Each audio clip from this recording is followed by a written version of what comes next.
All right, please confirm. Please, can you confirm you can hear me? Okay, loud and clear, sir. All right, thank you so very much.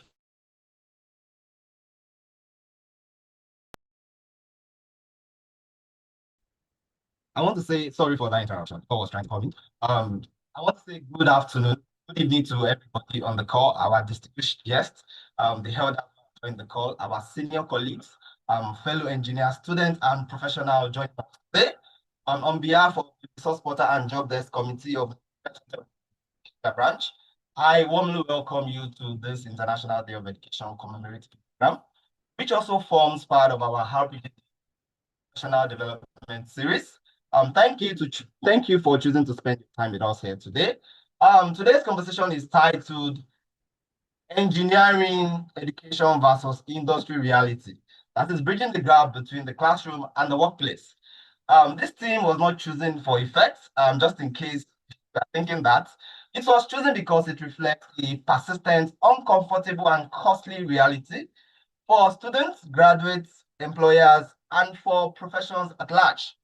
Across Nigeria, as we all know, we have graduates who have good grades, struggling to get jobs. We have employed engineers struggling to perform in their various workplaces.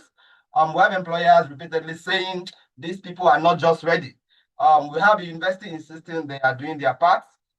Somewhere between education and employment, something seems to be broken down somewhere. And this section is designed to examine that gap honestly. Um, if you check our messages before, our promotional messages before, this is not it's not going to be an emotional conversation. It's not going to be a defensive one either, and not political one. Let me be clear about what this program is not. This is not a motivational talk. Please, you need to know that it is not a blame section as well, because we have deliberately brought two people, one from a professor from a public university and another professor from a private university, to ensure that there is that balance. It is not a blame section either, and it is not a platform for speeches or academic lectures. Just in case you are thinking because we brought in professors, this is going to be another lecture. It's not going to be that at all. Instead, it's going to be a practical, moderated conversation between those who train engineers, those who employ engineers, and those working deliberately to bridge the gap. So if you see, we have an industry leader as well on the call, who involve himself in employing people for his company. And so we have deliberately put all of this together to ensure that there is that balance, and we want to hear from the horse's mouth. So if you listen well today, you will leave with clarity and not confusion. I encourage every participant on this call to please listen with an open mind. Take notes, please, if you need to do that, and resist the urge to defend assumptions. Growth begins with truth, not comfort. Some of us, we are going to be hearing things that's going to challenge our thoughts. Please, I know some of them might not really be, acceptable by you, but be open-minded. Um, Give us, a chance to speak and to, adjust your mindset if there's a need for that. I would like to conclude by appreciating the chief host of this program, Engineer Nimot Muli, MSc, FNSC, PMP, the branch chairman of NSC Keja branch. I call her the 001 of NSC Keja branch, for our leadership and continuous support of professional development initiative. Without our support and our backing, we won't be having this section today. So we sincerely appreciate her for all that she's doing for the branch, and to say that the young engineers in the branch have groomed and nurtured, and they become professionals, in their own area or field. I also want to thank our distinguished panelists, our profs on the call, and our industry leader who have taken time to be here today. Thank you so much for honoring our invitation. We called you and you answered us. Thank you so very much for that. At this point, I would like to hand over the microphone back to the moderator who will guide us through the panel discussion and the rest of the program. Thank you all once again for joining us, and I wish us all a very impactful section today. Thank you so very much. Moderator, you can have the mic. Thank you. Thank you, sir, Engineer Peter. That is a quick one and a great uh, opening remark. Thank you for those words. And now we're welcoming the Who one of NSC Ikeja branch. As earlier mentioned, by the RPJD committee chairman for a welcome address. Engineer Nimot Muili, FNSE, you're welcome, ma'am.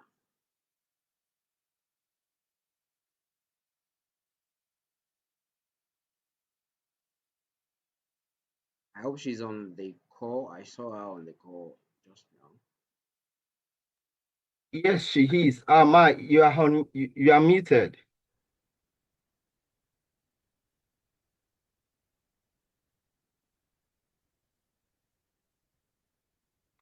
Oh, sorry. I think she cannot unmute. Sorry. I'll have to.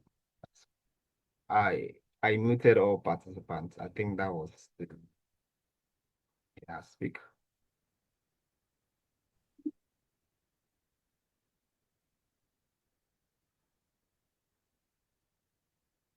Ma, you can Okay, unmute, thank ma. you. Yes, I will mute.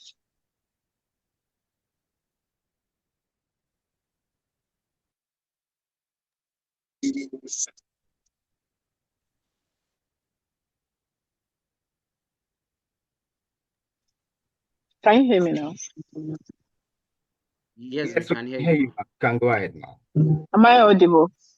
Yes, Yes, you are very Oh, audible, good. ma'am. yeah. Loud and clear. Thank you very much.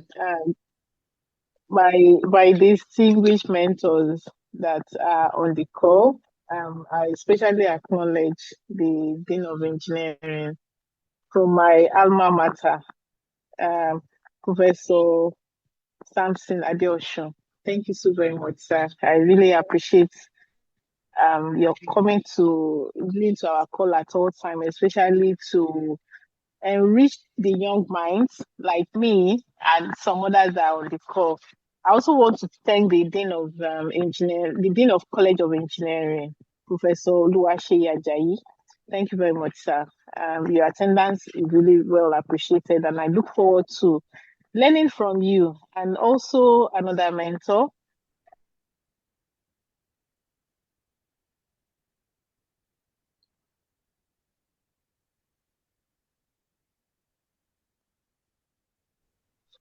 network is having a mind of its own. Engineer Bamidele Idris, thank you so very much for joining. And I especially recognize the RPJD committee chair, Engineer Peter Ogumbawale, MSc, MNSE, and all the RPJD committee that are able to put together this in commemoration of the International Day of Education for Peace and Unity. Thank you very much. It's indeed a very significant day that reminds us of the importance of education, either formal, informal, and the way we've all been able to get learning across various platforms. And this is one of it. I'm really very excited. And I look forward to hearing from our speakers to commemorate today. And to everyone present on the call, thank you very much for your attendance. And I do hope you will enjoy it and learn and also make good use of the nuggets that will be shared with us all. Thank you very much and welcome. Thank you. Over to you. Thank you very much, my chairman. With a show of reaction, let's kindly give her a round of applause, please. Okay. Uh, Engineer, this. okay. Over to you. Hope you heard me. All right, ma. All right, ma. Thank you, ma. I hope I'm audible. Yes, you are. You can go ahead, please. All right. Yes, Thank you from very my much. end, you are. Thank you. Thank you very much for that welcoming address. It's insightful and it's welcoming. Thank you very much, ma. Today event has been said to be the 2026 International Day of Education, and the topic has been set out. So I want to tell you that we have seasoned kingmaker and tutors, leaders, mentors who are building kings, and they are giving industry the expectations they want. And to further with this, I want to tell you that we have two professors and one industrial leaders, as earlier mentioned by Engineer Peter. So I'll be calling on Engineer Olonode Julius for the citation of our panelists.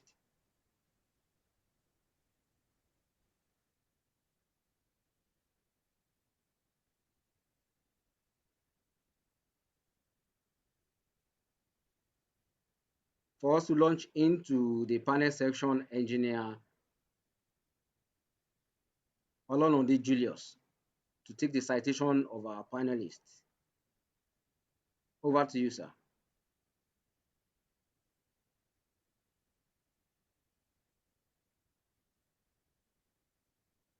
Okay. All right. Thank you, sir. Please confirm if you can hear me.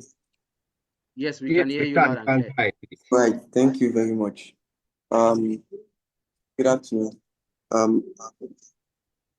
The chairman of the Nigerian Society of Engineers, Ikeja branch, Engineer Nimot Muili, FNSC, MNSE, PMP, past chairman of the branch, fellow of the Nigerian Society of Engineers, elders of the profession, the chairman, resource portal and job desk RPJD committee, who doubles as the host of this program, Engineer Peter Ogunbowale, MNG, MBA, MNSC, the branch executives, the RPJD committee members, distinguished engineers, colleagues, guest speakers, all invited guests, and our aspiring member of the engineering committee. All protocols duly observed. My name is Olonode Julius Olabisi, GMNSC. I'm the secretary of the ECML unit, and it gives me great honor and privilege to present to you our today's guest speaker. I'll start with the first speaker, Engineer Bamidele Idris. Engineer Bamidele Idris is a highly accomplished engineering leader with over 20 years of experience in industrial engineering, utilities, and large-scale project delivery.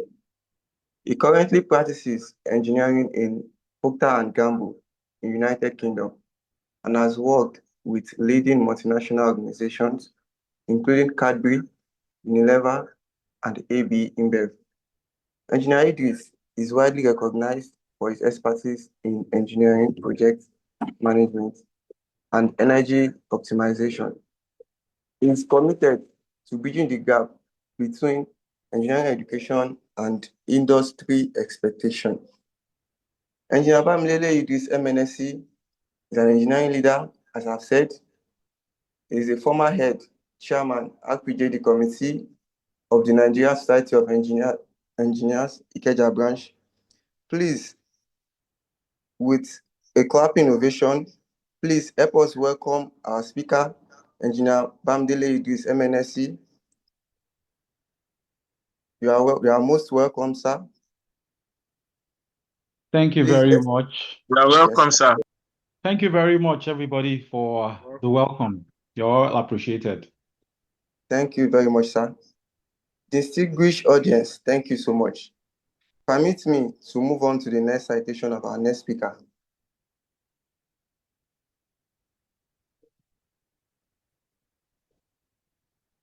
All right, thank you so much. Thank you so much. Professor Adeosun is our next speaker. Professor Adeosun is a distinguished academic with over 2 decades of experience in materials development and engineering education. He has authored more than 150 publications and contributed significantly to sustainable engineering solutions. His research includes the development of biodegradable materials and studies of CO2 reduction across industries. Professor Adeosun continues to mentor PhD students globally and contributes to innovation research in material engineering. Professor Adeosun is the Dean, Faculty of Engineering, University of Lagos, Nigeria. He is the former head, Department of Metallurgy and Material Engineering, University of Lagos, Nigeria. is an honorary research associate, Durban University. Ladies and gentlemen, with our clapping ovation, please help me welcome our speaker, Professor Adeosun.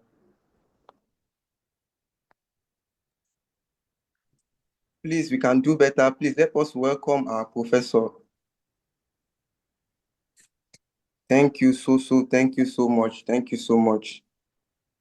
Distinguished Thank you, audience. colleagues, for having me around. Thank you. Yeah, thank you so much, sir. Distinguished audience, please permit me to go ahead to take the citation of our next guest speaker.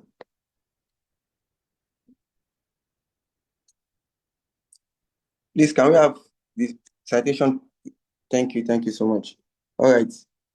Distinguished audience, our third speaker for this event is Professor Oluseyi O. Ajayi. Professor Oluseyi Ajayi is a leading researcher in energy system and production technology. With a PhD in mechanical engineering, his research interests focus on renewable energy, material failure analysis, and energy system optimization. He has published over 170 papers and received numerous accolades, including the Chancellor's Honors Research Award.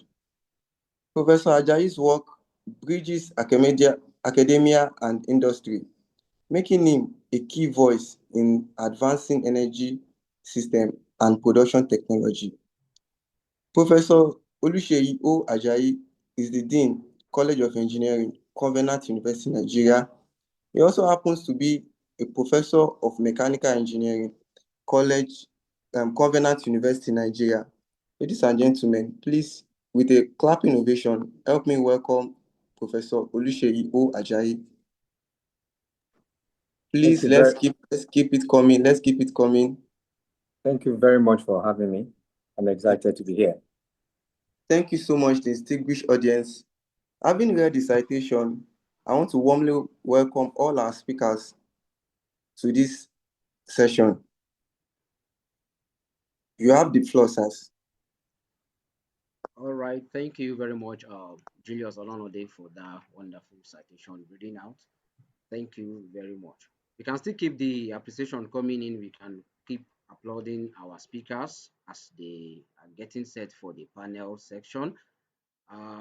Like I earlier mentioned, our audience are here and their expectations are to hear raw and practical conversations on why many graduates struggles, despite good grades, what schools don't teach, or the workspace, are expecting from them. Can you all hear me, please? You are audible, sir. All right. What employees actually looking for, beyond the certifications, the grades, and what have you, what to focus on, and what to stop wasting time on, and the real career path that we are to, focus on, especially in this area of artificial intelligence and more. So, distinguished audience, welcome with me the panelists as we'll be pushing out questions to them. Engineer Peter, your hand is raised, sir. Yes, thank you so very much. So I want to inform our audience that we are doing something a bit different today. This is not a meeting where our panelists will just speak. We want to engage them in serious conversation on why there are problems, on why and what are the solutions to those problems. So it's going to be a bit different. We have questions that we are going to speakers with to hear from them based on their experience in the academic environment and in the industry, and then why there is a gap between the education system and the industry. They are going to be sharing their thoughts with us, their experiences, and what really happened and why we need. And then after that, we have another segment. There are going to be 3 segments in total. The first segment is for the 3 panelists, the professors and the engineer Bamidele. The 3 of them will speak for the first segment. The second segment is going to be strictly for the industry-led leader. It's going to be sharing opportunities with us, the employability skills, the available opportunities out there for us. And then we now have a general Q&A section for the 3 of them. But the first segment is going to be 3 of them basically. So we're going to be engaging them in conversations, in questions, and then their responses to those questions will really help us know what is really happening and why is there this gap. So thank you so much, our moderator. The mic, I'm giving you back the mic so you can take over. Thank you. All right, thank you, my chairman, for that input. Okay, going to the panel section.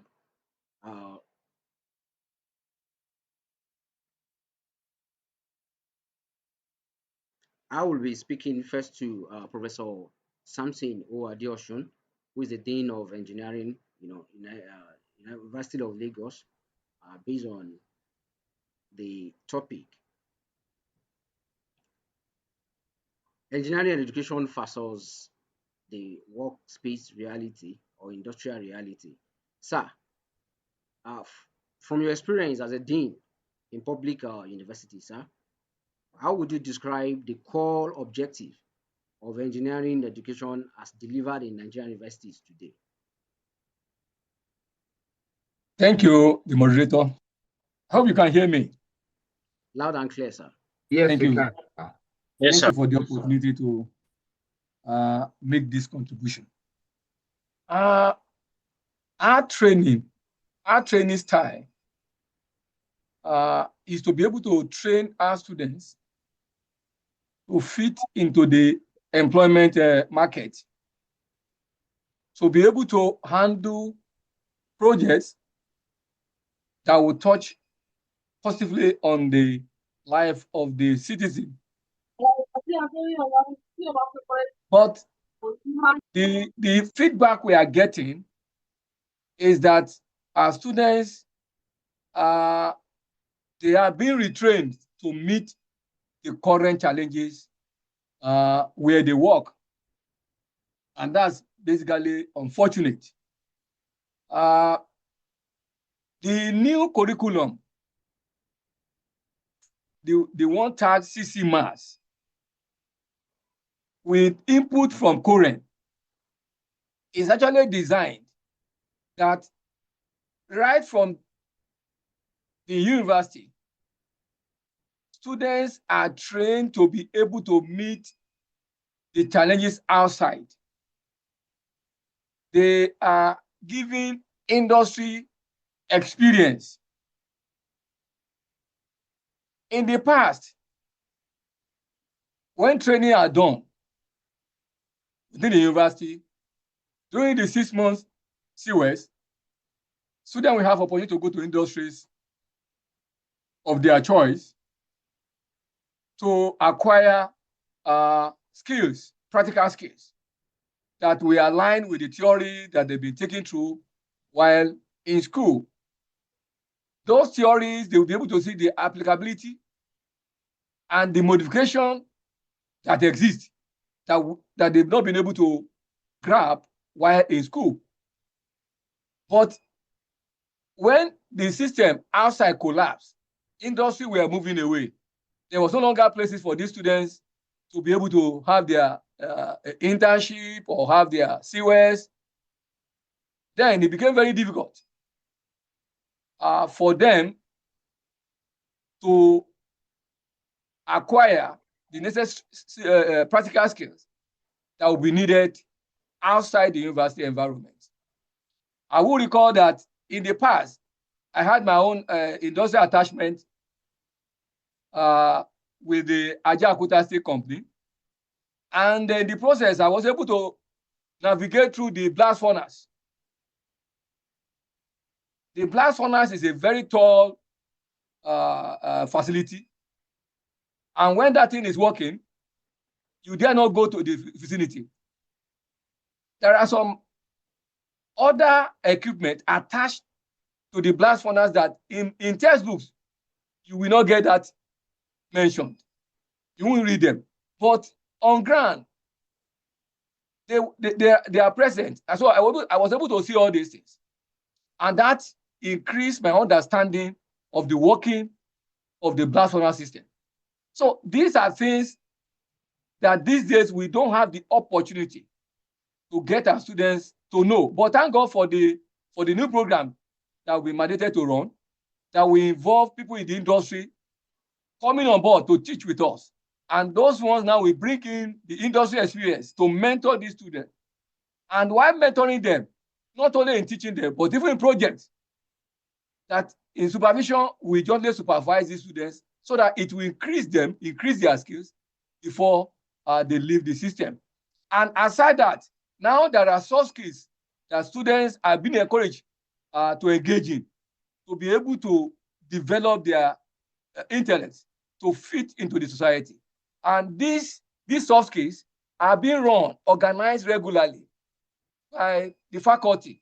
People come from outside willingly, and the faculty too here, we also try to reach out to people to help us to impart these soft skills into our students so that by the time they will be leaving, it will be better than if these programs were not introduced to them. Thank you, moderator. All right, thank you very much, sir. This question is going to Professor Oluseyi or Ajayi. Sir, Professor, sir, building on what we've heard about public universities, how does the private university environment differ in terms of curriculum flexibility and responsiveness to industrial needs? What are your take and your experience on this, sir?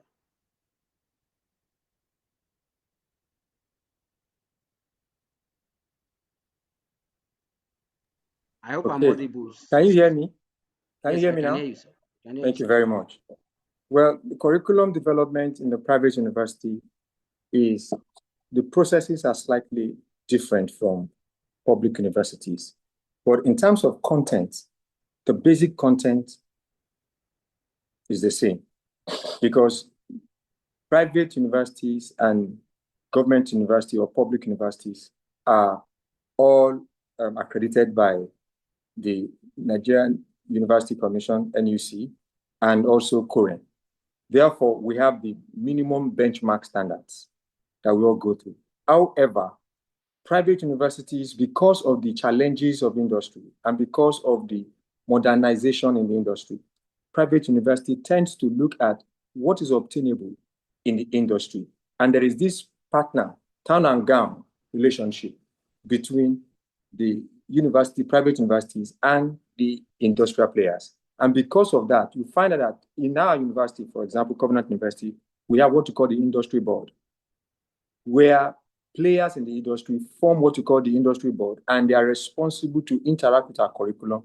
They even come into our classes to talk about sometimes we give them topics, maybe on vibrations, those who are related to that, those who are in energy, we give them topics on energy. They come into the class and discuss with our students the real world energy, what they do in the industry. And then the students will now be able to appreciate the theory, the principles that have been taught in class. Hello, can you hear me? Yes, can hear you, sir. Okay, yeah. The students will therefore be able to understand and appreciate that the same principles and the theories they are taught in class has practical applications. And for example, in our university, we have what we call the town and gown, where we bring occasionally once in a month or sometimes once in 2 months, we bring players in the industry to come into our school, bring majorly students from 300 level to 500 level into a hall, and where they are taught, they are spoken to, what are the industry expectations of a fresh graduate? And while they go through theory, what should they begin to look at, mimicking what goes on in the industry? So invariably, we find that private universities, because the competition is high, what are we trying to do? We are trying to, raise students that are industry ready. And therefore, we allow the industry to breathe into our curriculum. We don't just stick to what NUC and COREN has said. We have that as the benchmark minimum. It is just minimum. Therefore, we add that 30% to be able to look at what the industry wants and bring it into the curriculum. And so you now find out when the students are graduating, they are not just graduating with the knowledge of the minimum benchmark standard, they are also knowing certain things that the industry wants. For example, there are soft skills, like my colleague mentioned, there are soft skills that should be known. There are some softwares that they should have. In my school now, it's standard. AutoCAD from 200 level, you must know it. Inventor, you must know it. SolidWorks, you must know. And there are, in fact, final year now, we have ANSYS to be able to do simulation, computational fluid dynamics, and look at real life situations. Because we understand that when we teach in the school, education training in the university is like an ideal world, an ideal variable. We have ideal variables. But in the industry, we have real life variables. So how do you convert an ideal situation to a real life situation? There are minimum tolerances. And therefore, with these softwares and the tutoring and inviting persons from industry to come speak and breathe into the curriculum, you find that the students' intellectual capacities are being enhanced and being raised to such levels that goes beyond just mere theory, mere principles, to now begin to see what actually the expectations that the industries are looking at. I hope I'm clear. Yes, sir. Yes, sir. Thank you.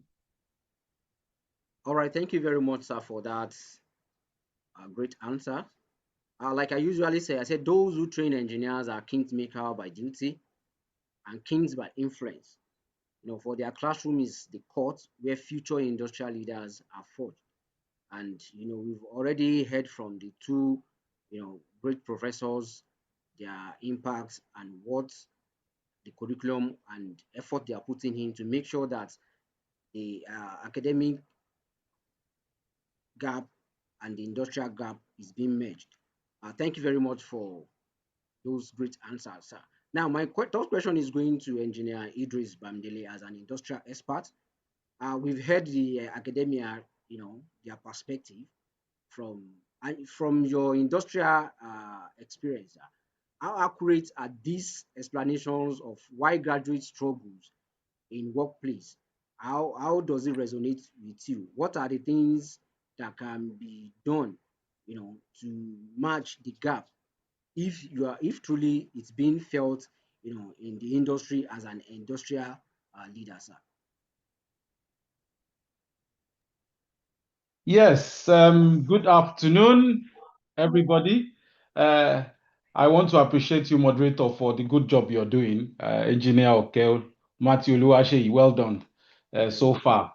Before I respond to you, I also want to appreciate our leaders and also our teachers, because the professors that have spoken, Professor Samson Adeosun, they were our teachers, because I also graduated from Unilag, mechanical engineer.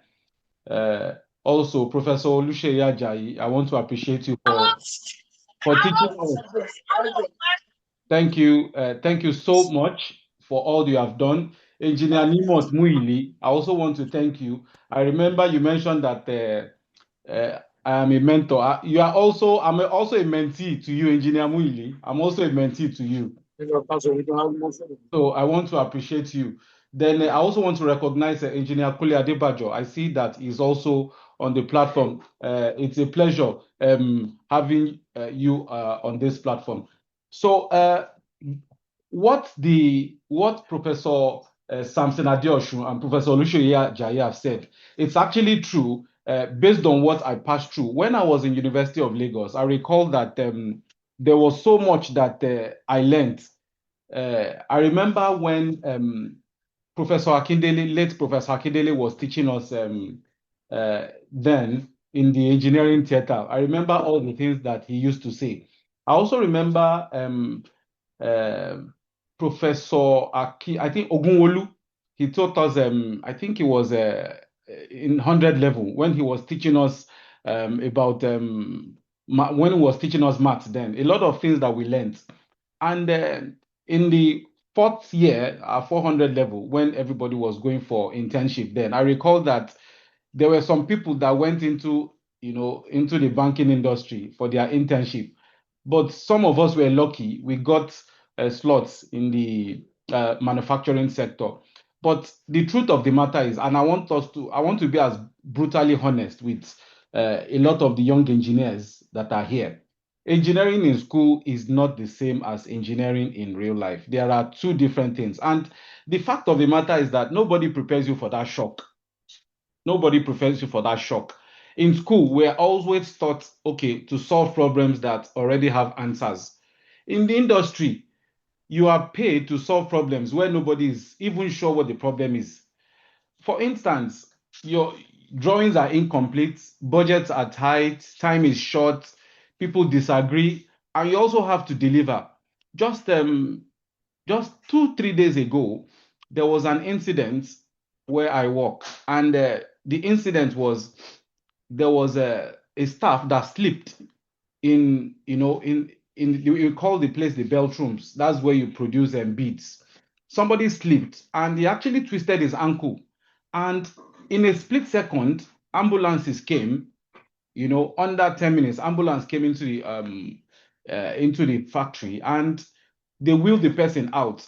Now we are doing the investigation. We call it the safety incident report. Now, the person that designed the floor of that particular location is likely to face legal litigations just because somebody slipped, because the company is liable to pay that person because it's not the fault of that person that fell and slipped. It is the fault of the person that designed the flooring system. And that's just to show you that engineering is a very big is a big deal, in this side of the world. So I've worked in the Nigerian industry also, and I've worked also abroad. And I can tell you clearly that employers are not complaining that graduates are stupid. Not that they are not saying that, but what they are complaining is graduates are not ready. That is the true picture. Last month, I was engaging an employer, and what he told me was that he needs 3 mechanical engineers and 2 electrical engineers.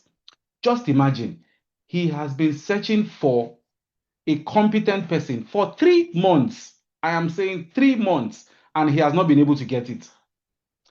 Sometimes I put up adverts, and when I put up adverts, what I see, I must confess, it is far below standard. Far below standard. I'm trying to poach for some organizations that are in Allen. I'm trying to poach for Coca-Cola. I'm trying to poach for Unilever.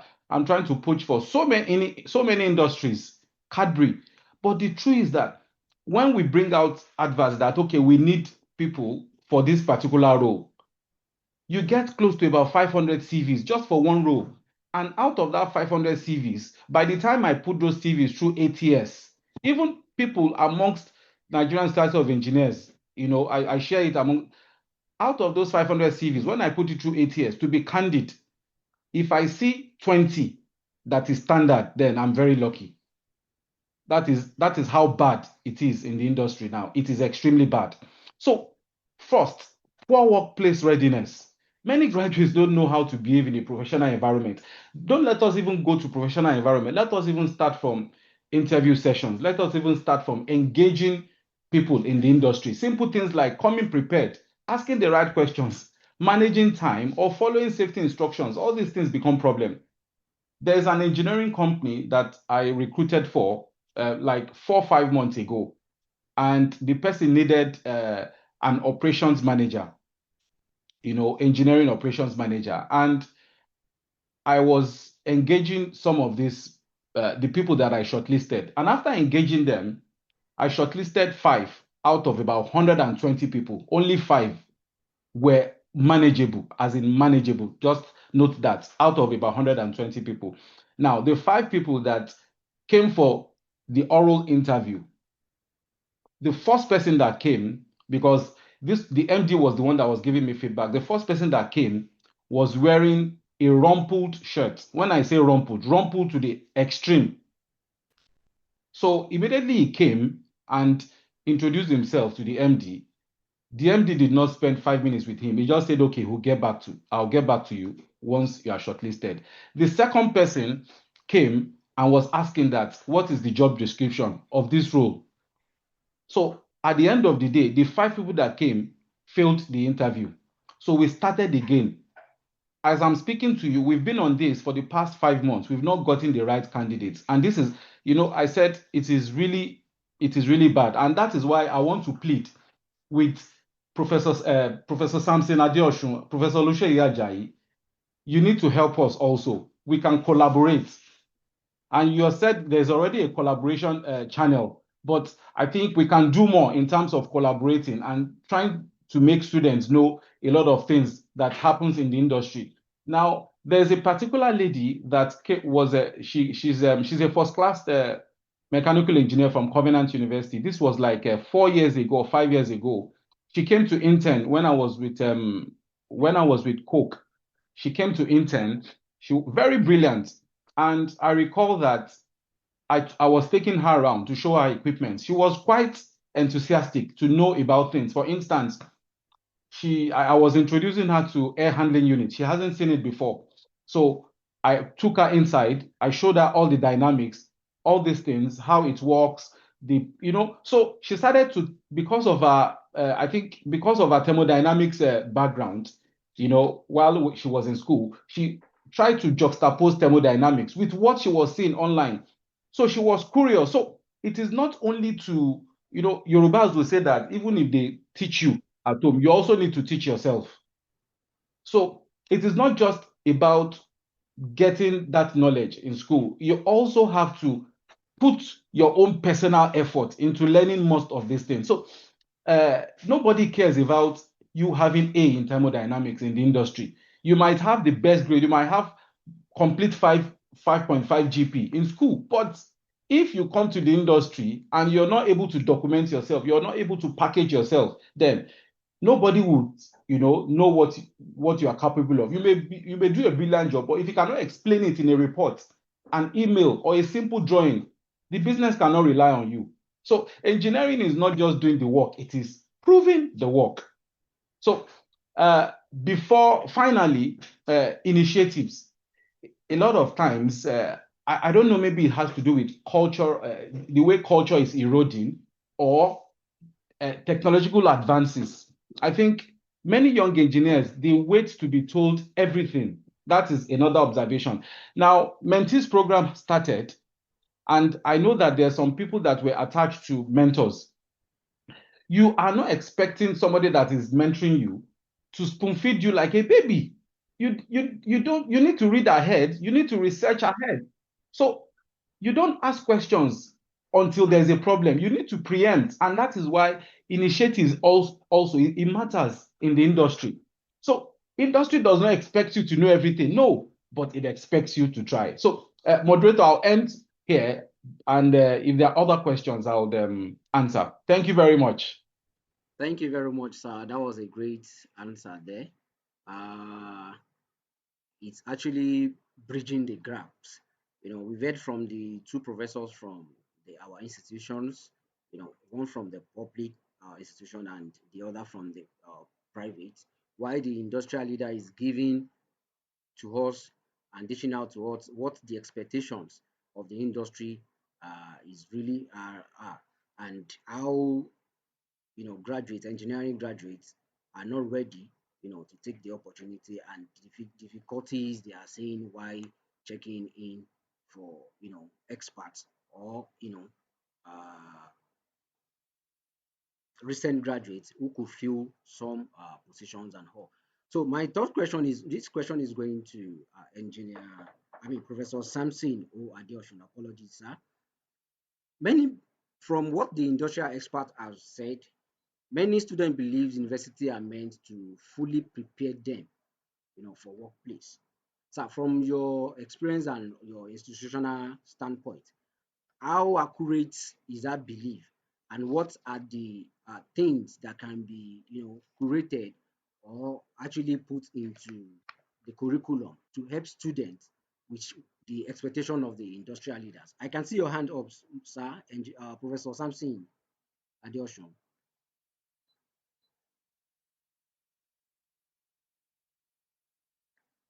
You have the floor, sir. You can unmute now, sir. I was trying to get your attention to unmute me.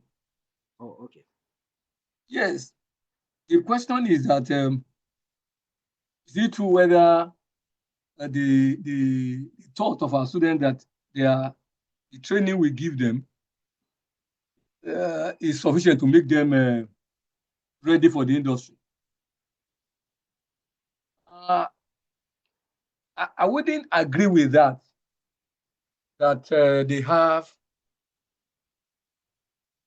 that thought.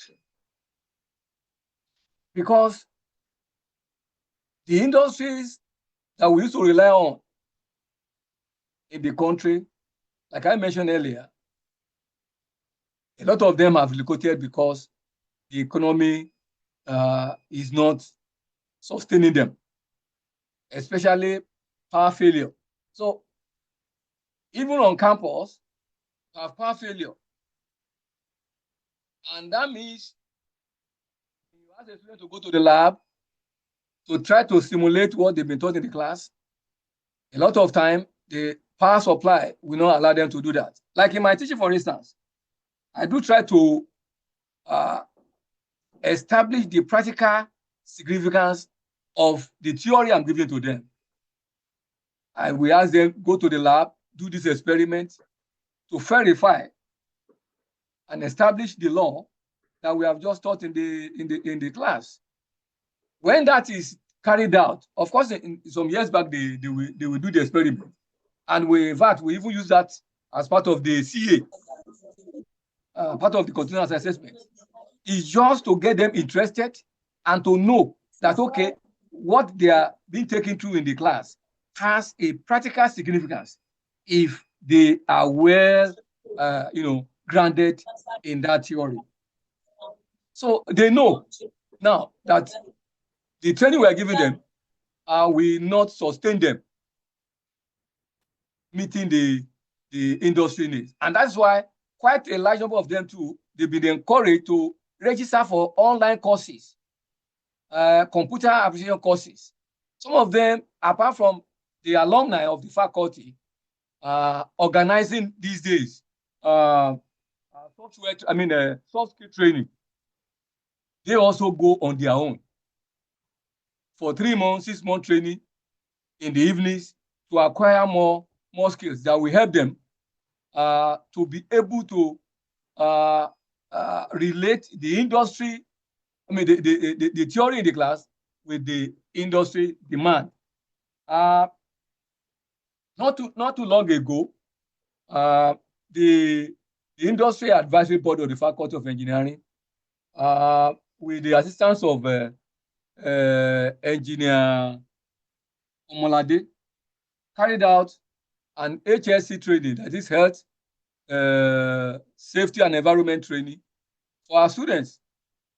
What engineer Idris just mentioned as to the fact that our students, most of the time, they lack the kind of character that the industry expects. Being able to think on their own, being able to see problems and try to provide solutions without being told. These are part of the things the training we now do, soft skill training, the faculty is organizing to imbibe in our students. The moderator. All right, hello, thank sir. you very much, sir. I hope you can. So. Yes, that is clear, sir. Thank you very much, sir. My next question is going to Professor Oluseyi. Sir, I haven't heard from the 2 other panelists, and your experience as the dean from a private institution. Sir, what do you believe the industrial expert or the industry herself must also adjust or improve to better absorb the young engineers who probably during their CWES, industrial training, or the recent graduates who are not coming with the so-called skills? What are those things you can provide for the industry to adjust in absorbing the young engineers, sir?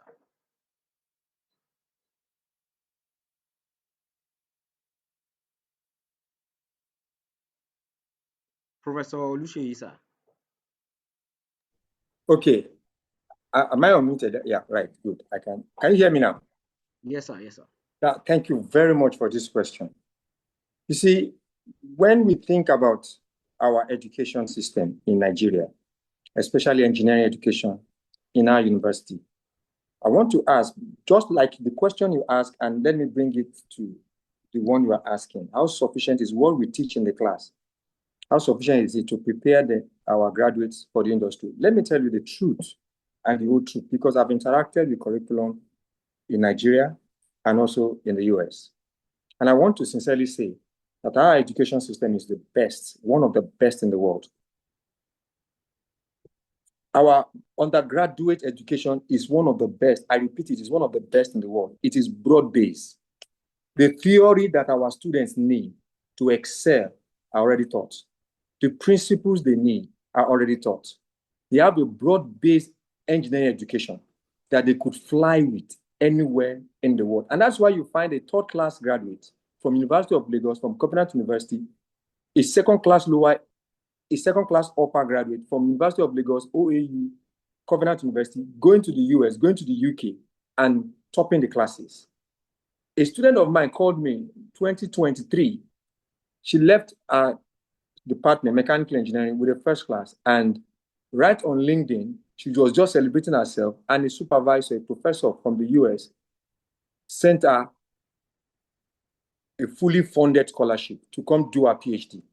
When she got there, she called and she said that while she was at Covenant University, that she was pained and she was confused at what is the essence of what we're teaching, especially thermodynamics. But she said when she got to the US, she discovered that she started giving her colleagues tutorial, that the things they were teaching them at master's level and at PhD level, the students don't know it. But they were the things that she had done, 200, 300, 400 level, that she was just teaching them and giving them tutorials, and they were amazed at the level of her understanding. I also remembered when I went to University of Tennessee Technological University, Cookeville, the things they were teaching, when I looked at the curriculum, I saw that a 300 level mechanical engineering in Nigeria will do well, will top their classes. So being that said, what is missing? What is missing is just the preparedness, just that scaling up.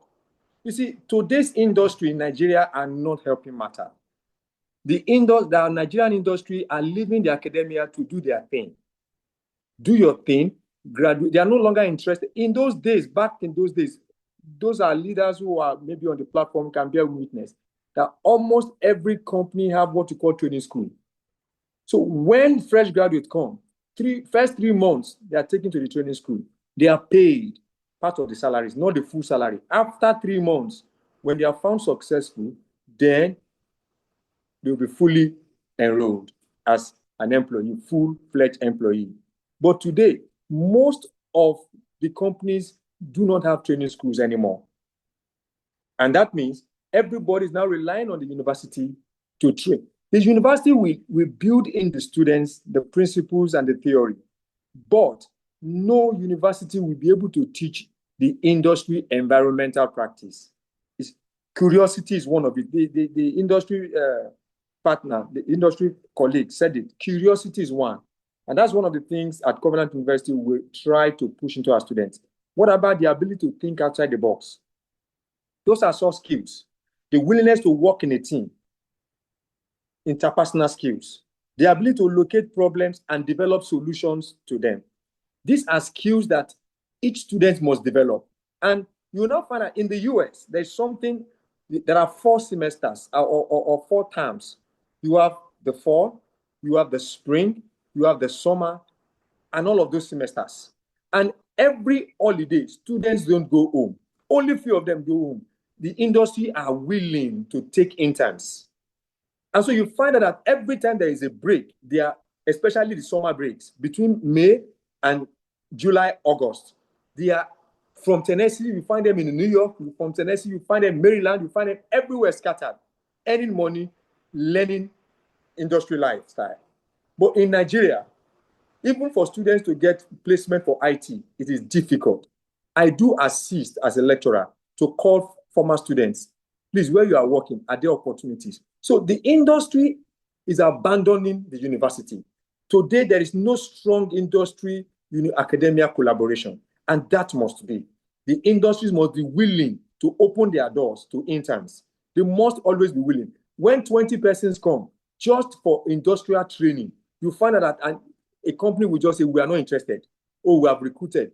Before, every time you knock the door, they are always hungry to have you and show you around. Look at what he said. He said he showed Coca-Cola. He showed that our student. I'm so glad, and I'm grateful for what he did to our student. I'm grateful. If I could pick your name, I'm going to the class to ask who's that student, to shake the hand of that girl, to say, well done, you made us proud.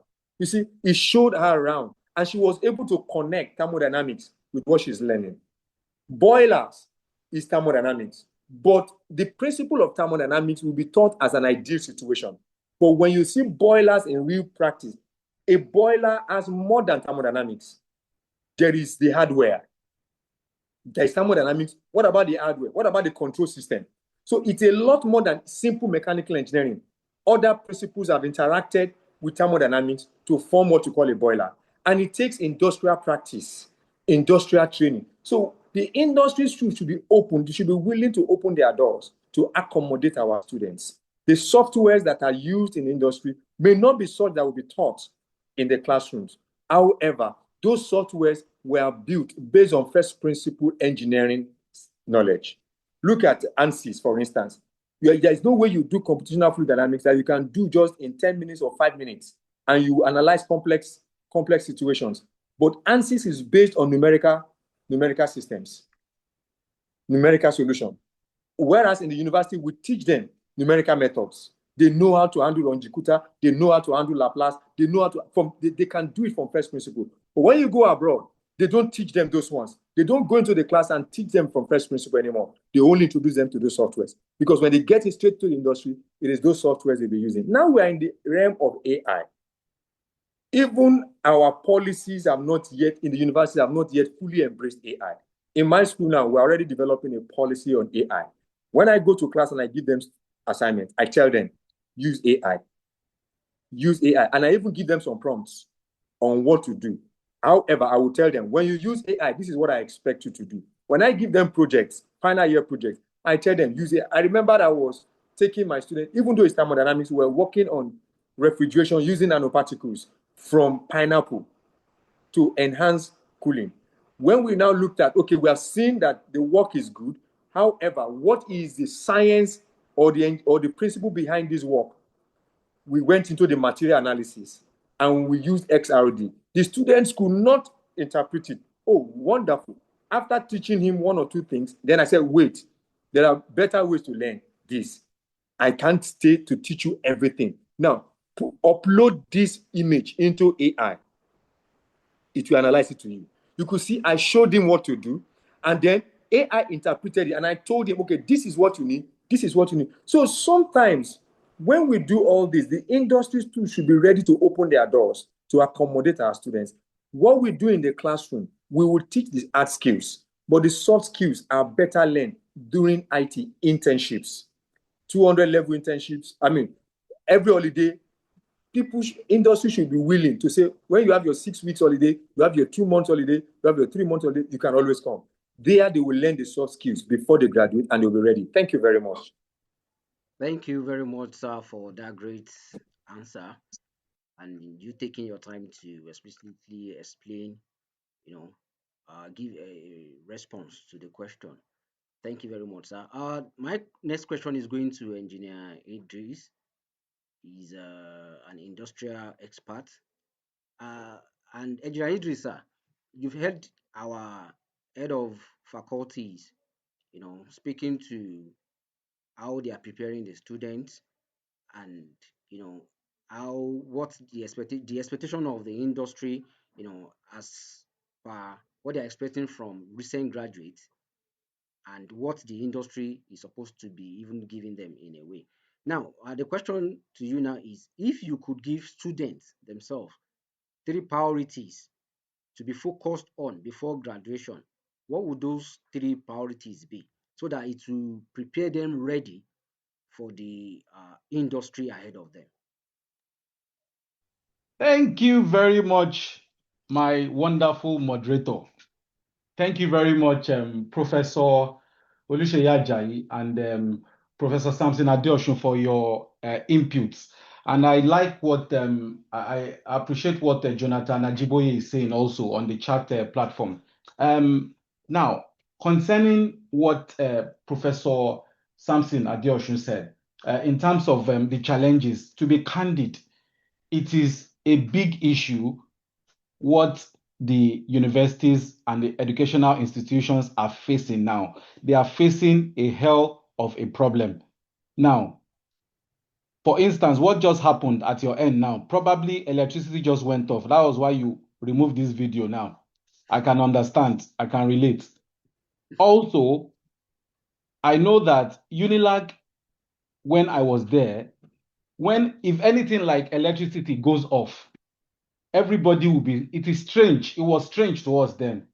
But now I'm hearing that a whole UCH Ibadan does not have light. I think this was last year, doesn't have light for like 2 weeks. And there is no sense of urgency.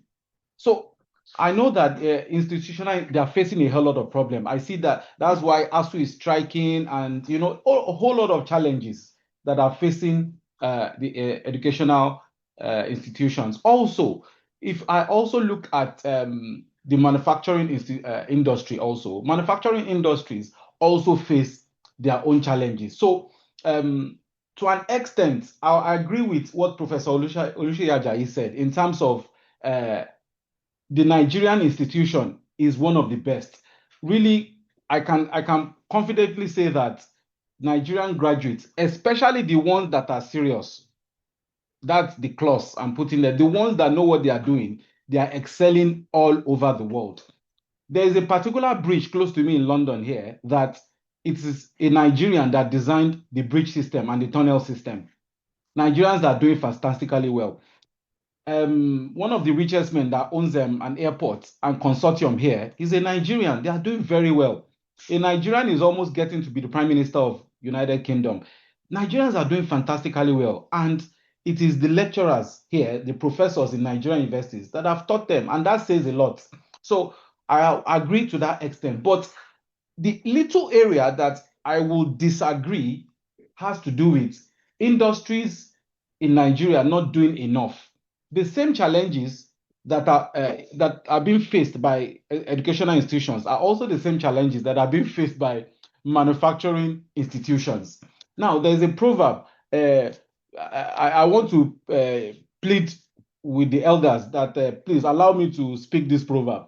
Ìkòkò tó bá máa jata, ìdí àkọ́kọ́ gbóná. And I'm making this reference to the earlier assertion by Professor Samson that there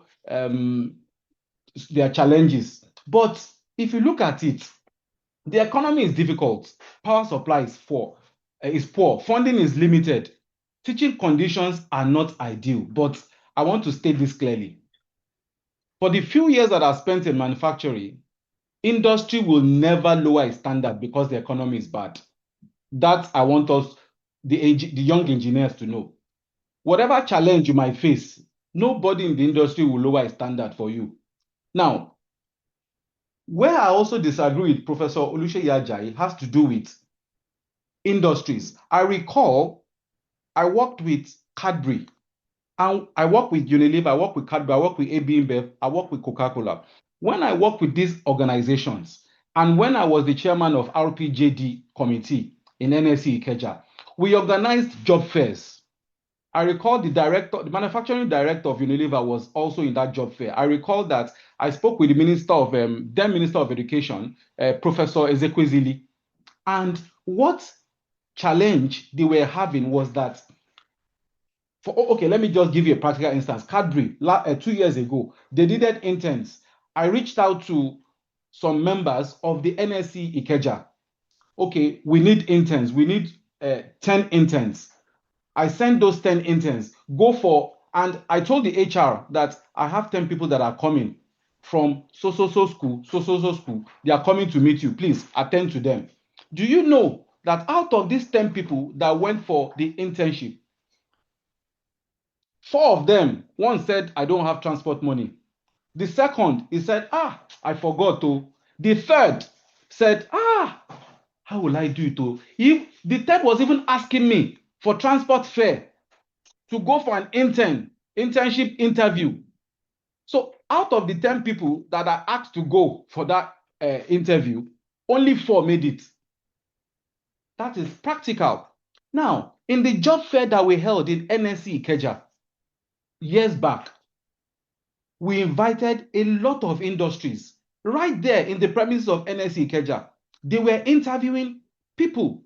Do you know that 90%, I have the statistics, 90% of those that came for the job fair were people that were not engineers. Even the engineers that were asked to come for that particular job fair, a lot of them were ill prepared. A lot of them did not even have CVs. They did not even bring CVs because the companies were interviewing them on the spot.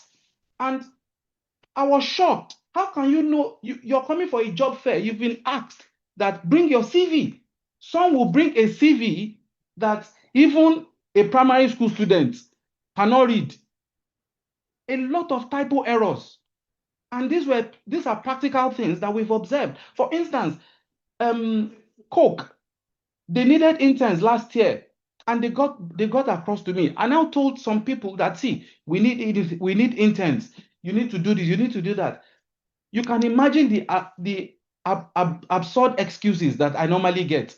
I don't have transport fare. My place is far. I'm sick. I'm going to the hospital. These are excuses. So that is why I said ikokotoba majata, idi akokogbono, meaning that somebody that has to make it in life, for you to be original, for you to get done, you must face challenges. I believe the professors, they face challenges before they got to this stage that they are. Even in the 1960s, there were challenges.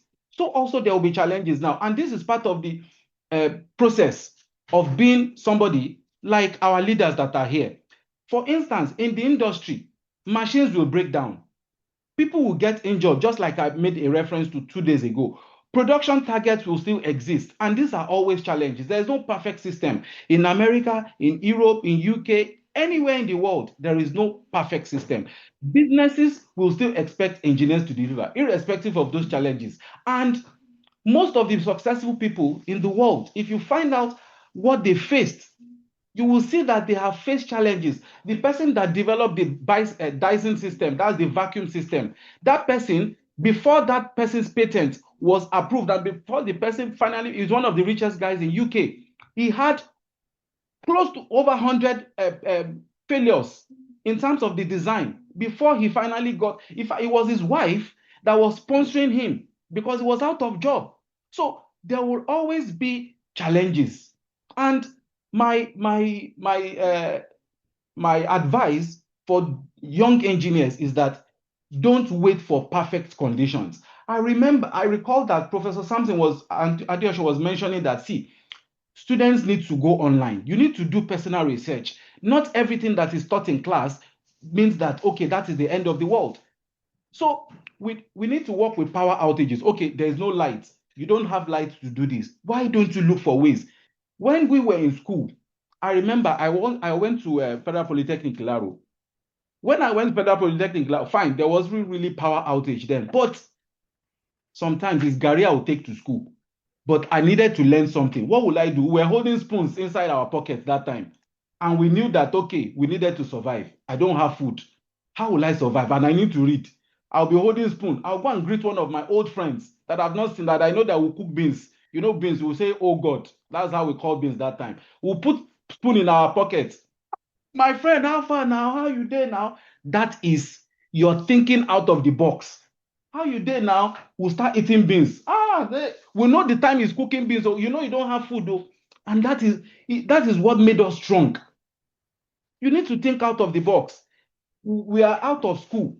There's ASU strike. There's a polytechnic strike. What do you do during that period? What we were doing during that period, we were looking for job opportunities and learning. I remember I was teaching JAM class when I was on when there was a strike for like 3-4 months. I was teaching JAM class and I was going to learn how to use lathe machine. There is a particular company at Yanokbaja then, Joy Engineering Company. I was going to learn how to use the lathe machine, how to use the milling machine. That is what I was going to learn. Young engineers of today, we need to think out of the box. Don't say that because the government or the university is not providing this thing for you, that is an excuse for failure. There is no excuse for failure. Nothing good comes easily. And do not restrict yourself. using limitations as a training, you are not being trained. That is not an excuse. If there's no stable power, learn how systems behave during power loss. Learn about generators. For instance, these roadside generators that you see in Agege, in Ikeja, those roadside people are the people that are earning money in the developed world. Do you know how much a handyman charges just to change your light fittings here in UK? They charge per hour. Maybe per hour, they'll be charging £50 just to change something, just one small thing. And these are the things that you see people in Agege that you see them as cheap labor, or you see them as people that, and those are the people that are driving the economy. So it is not saying that, it is not about saying you have a GP of 4.9. That is not what will make you succeed. It is not. It is the application of that GP of 4.9 in the industry, in solving a problem. That is what will drive you. Now, Professor Oluseyi was mentioning earlier that ANSYS software, how to simulate. For instance, what I do a lot of simulations now. Navisworks. I use Navisworks a lot at work. And if I have not trained myself, I did not learn Navisworks in school. I didn't. I learned Navisworks on the job. If I did not show interest, how will I be able to cope in the industry? There's no way I can cope. So it is not just saying that you need to apply. For instance, yesterday I was listening to Davos. Elon Musk was saying that very soon robots will be employing robots inside our house, like house help, to start taking care of our children, to start taking care of the house, to start washing plates. And that is where the industry is going. So we need to align ourselves with this. And as engineers, thirdly, just to round up, we need to expose ourselves practically. Attachments, which is the internship. If you apply for intern and you are not taking, please go on LinkedIn. Do you know how many professionals are there on LinkedIn? Some people send messages to me on LinkedIn, and what they say is, "Good afternoon, how are you?" And that is the end. Me, that I have a project of about 20 million pounds on my head that I'm trying to deliver, that I have deadline, that I have projects. Somebody is telling me on LinkedIn that, "Good afternoon, how are you?" How will I respond to that person? People need to think ahead. People need to think out of the box. There is no way I will respond to that kind of person. I have lots of messages in my inbox now. "How are you? I said I should greet you. I want to connect with you. I like your profile." What is my business with "I like your profile"? When there are so many things you can start thinking of. You need to look at the profile. Look at what this person likes. Bring up intellectual discussions that will attract me. Not saying "Good afternoon, how are you?" A lot of, even some of the mentees, you have my WhatsApp number. You are sending me messages. "Good afternoon, how are you?" How do I respond to that kind of message when I have tons of things? You need to bring up discourse. Go straight to the point. The next, volunteering. A lot of us do not have that mindset of volunteering. Right from when I finished my my secondary school, I started volunteering. You don't need to be paid. It is in that volunteering you will learn. For instance, it's not everybody that will be lucky that will get a place in the industry for IT, for that 6 months IT in 400 level. Now, if you don't get a place, think out of the box. There are some lecturers there that have companies. There is Engineer Kunle Adebajo here that has that is opportune to help some of us. Have you ever met him that this is my challenge, this is what I can do, this is what I can do, without getting paid? But these days, everybody is looking at Davido's, everybody is looking at the iShow speed, because they are making billions of they're having billions of followers. That is, everybody will not be on the same page. So you need to start volunteering to learn, to gain the experience. Then another thing, factory visits.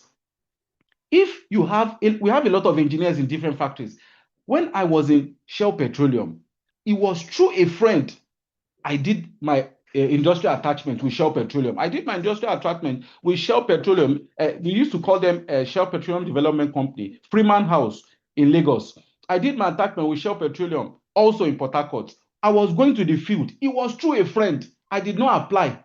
It was through a friend, and it was because I was thinking out of the box. I was teaching, when I was teaching, there was a strike. I remember there was a strike, and I was teaching JAM and GC students. While I was teaching JAM and GC students, one of my students, the parents were staff of Shell. And it was because of the way I was teaching that student, the person now made a reference to her parents. And the parents now said they wanted to see me. That was how I got my attachment in Shell. It wasn't because I applied. Opportunity. So preparedness needs to meet opportunity. Don't wait for that perfect distance. Then also factory visits. You need to start writing people, writing engineers. I want to visit your factory. Not because I want to make money, but I want to learn. There is no engineer or member of Nigerian Software Engineers that would decline that your invitation, that you want to visit the factory. Nobody. Then small workshops, like I said, those roadside mechanics that you see, they know a lot. They can teach you thermodynamics, they can teach you fluid mechanics, they can teach you everything. In the archaic way, they know. But you that has the superior knowledge, by the time you go there, hands-on, you need to hold spanner for those that want to go into manufacturing. For those that want to go into AI, you need to learn programming language. There are so many programming languages you can learn now. I remember those days that we used to do Fortran. So you need to be deliberate. So manufacturing engineers and any kind of engineer, they need to learn a lot from people without degrees because those people touch equipment every day. Thank you very much. Wow, thank you very much, sir. Thank you very much. That was an explicit answers to the question pushed out there. We need to get ready. We need to learn deliberately, and we need to be volunteering. I mean, we need to volunteer to get, our hands dirty to get what the industry is actually expecting from us. Thank you very much for that, Engineer Bamidele Idris. The next question is going to, I'm changing the hand of the clock. The next question is going to Professor Oluseyi Ajayi. Sir, even with the better facilities and industry alignment that the private institutions have, I still believe that there are some graduates who are not workplace ready. Sir, why do some students thrive in structure, with industrial linked environment, while some still struggle? Okay, fine. If you are looking at it that okay, some attended public institutions, maybe they are not getting what the curricular standard or the industrial matching. The Hello, private. please. Is the question for Oluseyi? Yes, sir. I said Professor Oluseyi. I didn't get it at all. Please, can you repeat the question all over? All right, sir. I said even with the better facility and industry alignment that the private institutions are giving the students right from school, like you earlier mentioned, sir. I said we still see some graduates who are not workplace ready. Why? And then why is it that some students thrive in structure and industrial linked environments, while some still struggle to link the school with the industry? And what are the mitigations that can be put in place either in the private institution or to help the public institutions or graduate from those two institutions, sir? Thank you very much. Well, your question is impinging on personality right now, because we are now trying to get away from the university, get away from the industry. Now you are focusing on the students. Because if the industries are willing to take up IT students, the university is releasing you to go for IT. You are not talking about the individual students. As I mentioned before the engineer came up, I said there are some factors that students must develop. They are called soft skills. Number one is curiosity, ability to think outside the box, willingness to work in a team, ability to locate problems and develop solutions for it. Students individually must grow into that. And the engineer mentioned something, volunteering. You see, when we engineers, one of the things that stands us out is ability to locate problems and develop solutions for it without being pushed. So volunteering is one key factor that all of us must embrace. And so if students while some are getting placements and thriving in industry, and others are not getting it. Number one, it may be their personality. Yes, in Covenant University, most of our students, yes, they get places, but very few of them sometimes don't get. And we try to contact former students to assist, and some of them do assist. It's difficult for some also to get placements because, yes, some very few industries are willing, and the number knocking is huge, and they have limited spaces. However, when you don't get, what do you do? When you don't get, I use myself as an example. When I was in the 300 level, I did my IT at Natoni Limited, Warri, and in an oil servicing firm. And that was where I learned welding. In fact, I would have joined the team to go for an undersea welding. We were supposed to go for swimming training and co when my IT period was over, and I had to return back to the university. At 400 level, during my IT, I deliberately said, I'm not going to the industry because I want to learn something about automobiles. What I know today about automobile and mechanic work is IT 400 level many, many years ago. Today, I understand the sound of engines, vehicle engine, automobile engines. When you crank your engine, the sound it produces, I know what it is saying. And that was my 400 level IT. And who are those who trained me? Like the engineer said, they didn't have degrees. They were artisans. I will go under the vehicle with them. I will be able to change the oil. We know how to loosen this and that, both are not. And I was able to listen to the sound of engines and understand what it is saying. So if they are not getting placement, they should be willing to go elsewhere where monies are not available or into an unstructured industry. When I mean an unstructured industry, like roadside mechanics, like there's some small scale industries who are not willing to pay you to do IT with them, but they are willing to show you the secrets. So they can also go there. When I talk to my students in class, for example, some of them will be going on IT after their examination in March. I talk to them when I go into the class. I say, don't go to where you will carry file. Don't go to where they will pay you 100,000 naira in a month. Go to where you will learn. Go to where they will give you opportunity to access the engines, to access the machines, to tie, to lose, to be able to record, to understand what that engine requires and what it is saying. We do that. And when we go through our core value in Covenant University, for instance, core value of responsibility, core value of discipline. So you find that our students already know, and it's an inbuilt thing. So students should also, yes, we should talk to them. Remember, some of them are listening. They should be up and doing for their life, for their future. Nobody will bring the bread to you. You go for it. So when the industry says no way, there are others that will say, come. If this one will not pay, some may pay. If there's none that will pay, go for the one that will not pay. My 6-month IT, I did not earn a kobo. However, what I know today, even my mechanic will always say, "Oga, item what you." I gotta tell you, because before you tell me this is what I will tell you this is what is wrong. Please go and fix it. So my advice for them is that if they are not getting placement, then go to the small scale sector where you can easily be placed, but without pay.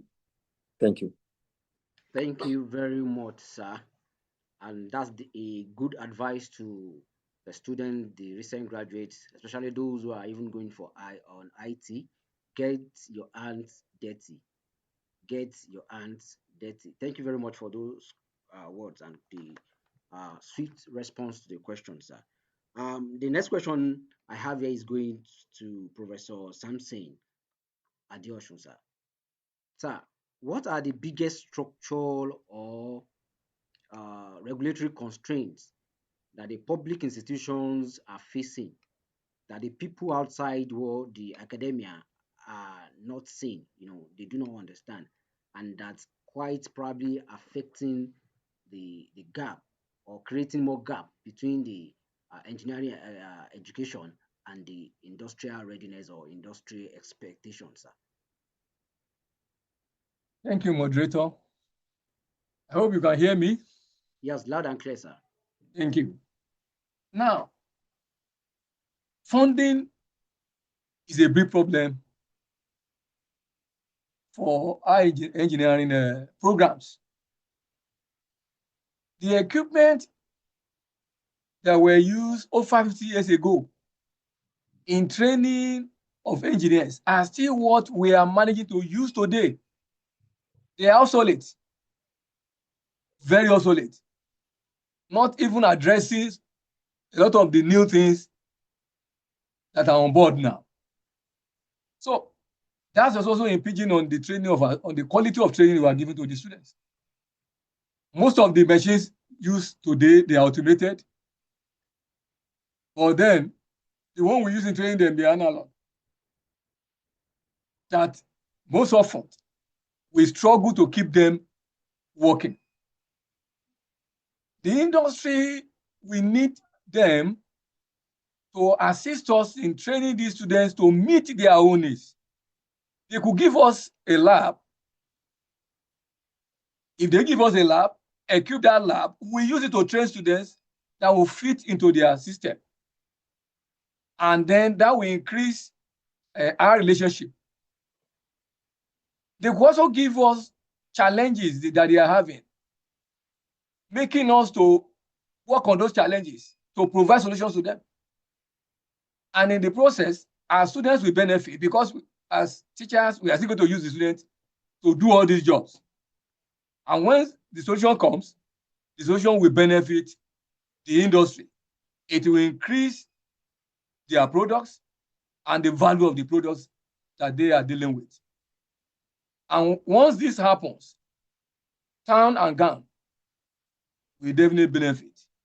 But you see, a lot of times, the complaint we have from the industry is that they are impatient with us. They want us to do the work now, and within 6 months, we should get results. Not looking at the fact that we are training these students along. We are also committed some administrative works that are also taking our time. And the time we are coming to the research in getting the solution to the problems they have pushed across to us is also limited. So they are impatient. And we feel for them anyway, because they need money. They want the business to keep on. So they want result immediately, but it doesn't come that way. More so, like I mentioned earlier, issue of energy. Once there's no light, we can't go to the lab and get the work done. And the attitude of our students, as I've been mentioned too, is also another thing. I will share with us now. There's somebody, an industrialist who is willing to fund a solar cell project. And we have 3 of us, 3 team leaders, 2 from science and I from engineering. And we have to start with our students. Okay, the students were on IT when the project came up. And I asked 3 of my students on IT that were giving to me, okay, you go and look at this, you go and look at this. In the next one, we come back and then present my audience. If they will come back tomorrow to give that presentation. And the person was ready to fund it. He will provide all the necessary things. It's just for these students to go to the lab, take instructions from me, and do what they need to do. Now, those in science, the undergraduate science are following up, but the ones in engineering are not doing it. And I have to now give it to a PhD student to now begin to work on. So, attitude of the students we are having in engineering is not helping matters. And it's because a lot of them, they are in engineering discipline because the parents want them to be in engineering. It is not their own desire. They didn't desire it. And they didn't see they are coming to the university that if they get the degree, it's going to benefit. They look at it as it's going to benefit their parents. So they are not putting the best they have. So they are not mature, not by age now. They are not mature intellectually to be in the engineering field. So it's another thing that has to be addressed for us to have, a better engineers for the engineering profession. And of course, we know is a difficult thing anyway. Anything that has to do with human attitude. You get some of them that will do well, that will follow the instruction, and like engineer Idris was mentioning, they will be able to fit into challenges outside and be able to seize opportunity in challenges. But others, you still have to push them. You have to motivate them. You have to enlighten them. Others, they are just marking time that let me just have this degree. Once I have this degree, I can change and become something else. And that is why if we inculcate in them now the value of developing soft skills, even when they are not full engineers, they may be able to use those soft skills to live after graduation. Thank you, moderator. Thank you very much, sir. Thank you for the response, the answer to the questions. Yes, on this section, on this segment, my last question is going to Engineer Bamidele Idris. Sir, what do employers see as red flags, in graduates that the students themselves don't realize? And where should the young engineers, start if they want to reposition themselves to fit into the industrial expectation?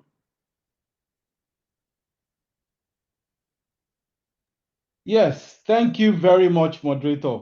And thank you very much for the inputs from our profs. To be candid, I agree and I'll align with what both of them said. It's a pretty gray situation. To your question, that what do employers see as red flags in our young graduates? Number one thing that I have observed is the sense of entitlement without evidence. There was a clip I saw last year. There was this guy that went to his line manager's office and he was speaking in tongues. You must promote me. He was putting his hand, he was pointing his hand at the line manager. Young guy, he was speaking in tongues. You must promote me. You must do this. In my mind, I said, this guy's career is finished like this. So a lot of our young graduates are entitled. They have that sense of entitlement. I want to collect. The first thing a lot of them ask me is this: how much is the salary? You that your GP is 1.8/5. You struggle to finish. You don't have any skill. Even to do any proper construction of what you have learned in school, you can't do it. The first thing you are asking me is how much is salary? If I say the salary is 80,000, no, it's too small for me. You don't have anything, no skill. So that's the red flag. So, and for those that are in paid jobs, expecting rapid promotion, high pay, or special treatment immediately, those are red flags. So, like I said, talking about what I deserve instead of what I can deliver, that is a big problem and a red flag. Then also, a lot of people, young graduates now, are more defensive when corrected. Everybody does not want to accept correction. So this is in summary, high ego, low coachability. Nobody wants to be coached. In those days, in this part of the world, we don't use cane, but in our side of the world, we follow the biblical principle: spare the rod and spoil the child.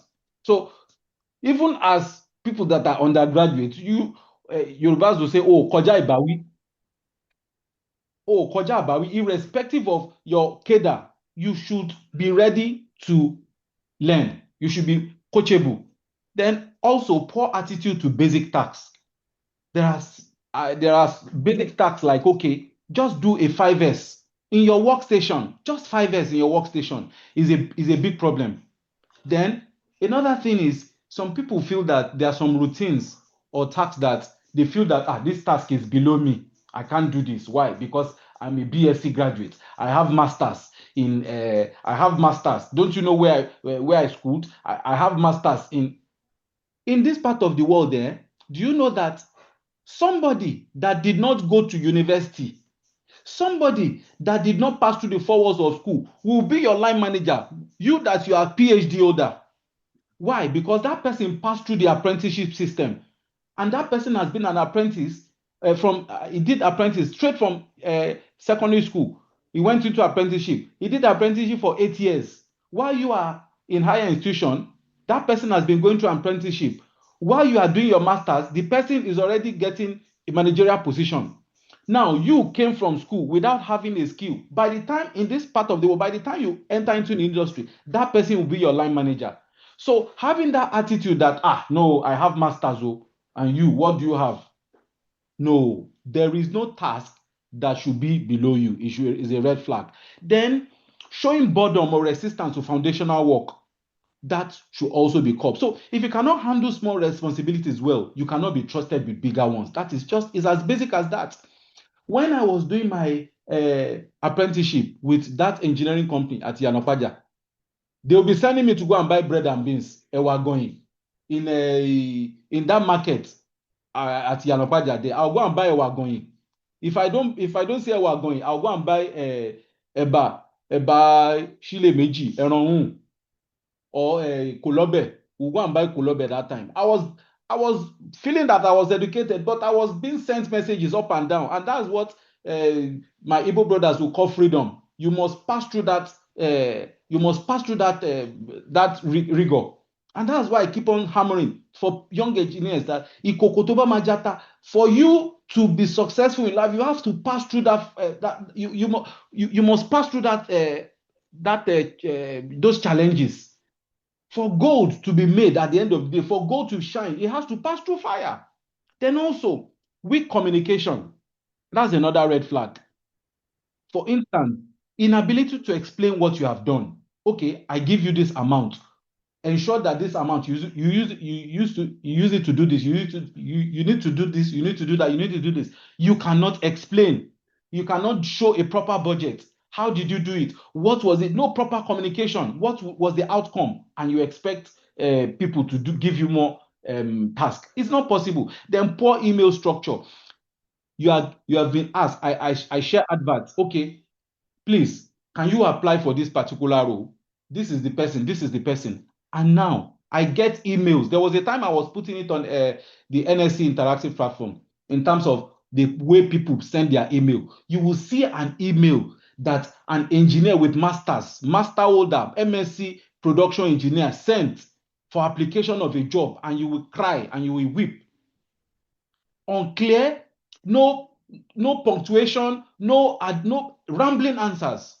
So there is no way. These are red flags. So what cannot be trusted or audited? And all these things, they create risk. Then the next one, no ownership mentality. Like our professor said, stop blaming the lecturers, stop blaming the supervisor, stop blaming the system or the economy for everything. Some people, is Nigeria. Nigeria is their problem. Hey, Tinubu, Buhari, Sanwo-Olu, Eleyi of Ogun. That's their problem. That is their problem. But do you know that even to enter into the kingdom of God is by fighting? You need to fight. It's not by only akuleko. That's what. It's not just by singing and praying. That's how you enter the kingdom of God. You must enter it with violence. Violence. So how can you be successful if you are not cooked? It is people that are cooked that make it in life. So saying nobody told me after a failure, what kind of nonsense is that? You failed. You now say because nobody told you, that's why you failed. That is nonsense. So stop creating excuses. Find solutions. There are different issues we have. Go to Ojuelegba under bridge on Lagos Island. Go and look for a solution. Put up a design. Send it to the Lagos State Governor. Find proposals. Those are ways. You need to challenge yourself and stop giving excuses. Stop excuses. Then the next thing, overselling certificates. Some people, the only thing they know is certificate. You will do this certificate. You will do that certificate. You will do this. What are you looking for? Show your capability. It is capability that we need. It is not certificate. If you like, pack all the certificates in this world. If you don't have any value, if you don't add value in the society, nobody sends you. Nobody sends you. Now, look at this this this trending news, the iShow speed guy that came to Nigeria, is now in Benin. I think he has been going around all European, all African countries. If you hear the story of the guy, this guy started, he's a 21-year-old guy. In 2019, the guy was just an ordinary teenager. No fame, no followers, no money. Because I always learn from different situations. The guy had nothing. He was just a boy streaming from a small room in Cincinnati there in the US. He had nothing. Nothing. This guy is not, which school did he go? His real name is, when I was checking it, Darren something. That's his name. But everybody knows him as iShow Speed. In 2019, he was just in high school. But what was he doing? He was always making noise, doing all this rubbish on social media. That was the only thing he was doing. Inside his room, he'll be doing a video of himself, doing all rubbish, but he was consistent. Sometimes he had 3 views, 5 views, and all these things. Fast forwarding to COVID. During COVID, everybody was bored. As of today, he just celebrated his 21st birthday, and also celebrating 50 million subscribers. Do you know one thing I learned from him? One thing I learned from that young boy is this. This is the 24th century. 21st century, no one cares about your degree. No one cares about your background. Nobody cares about where you are from. That is the 21st century. The economy runs on one thing, attention. Young engineers, that's what the economy runs on, attention. And how can you get the attention? By showing your skills. You need to be deliberate. You will see some people's LinkedIn, nothing is there. Some people don't even have LinkedIn as young engineers. In this 21st century, how do you want to succeed? You need to attract people. You need to be deliberate about your skills. If you design something, show the world. And that's how people will notice you. There's a guy that was doing, I am strong, I am mad, in front of that iShow Speed, that was bending one iron that all his muscles wanted to burst out like this.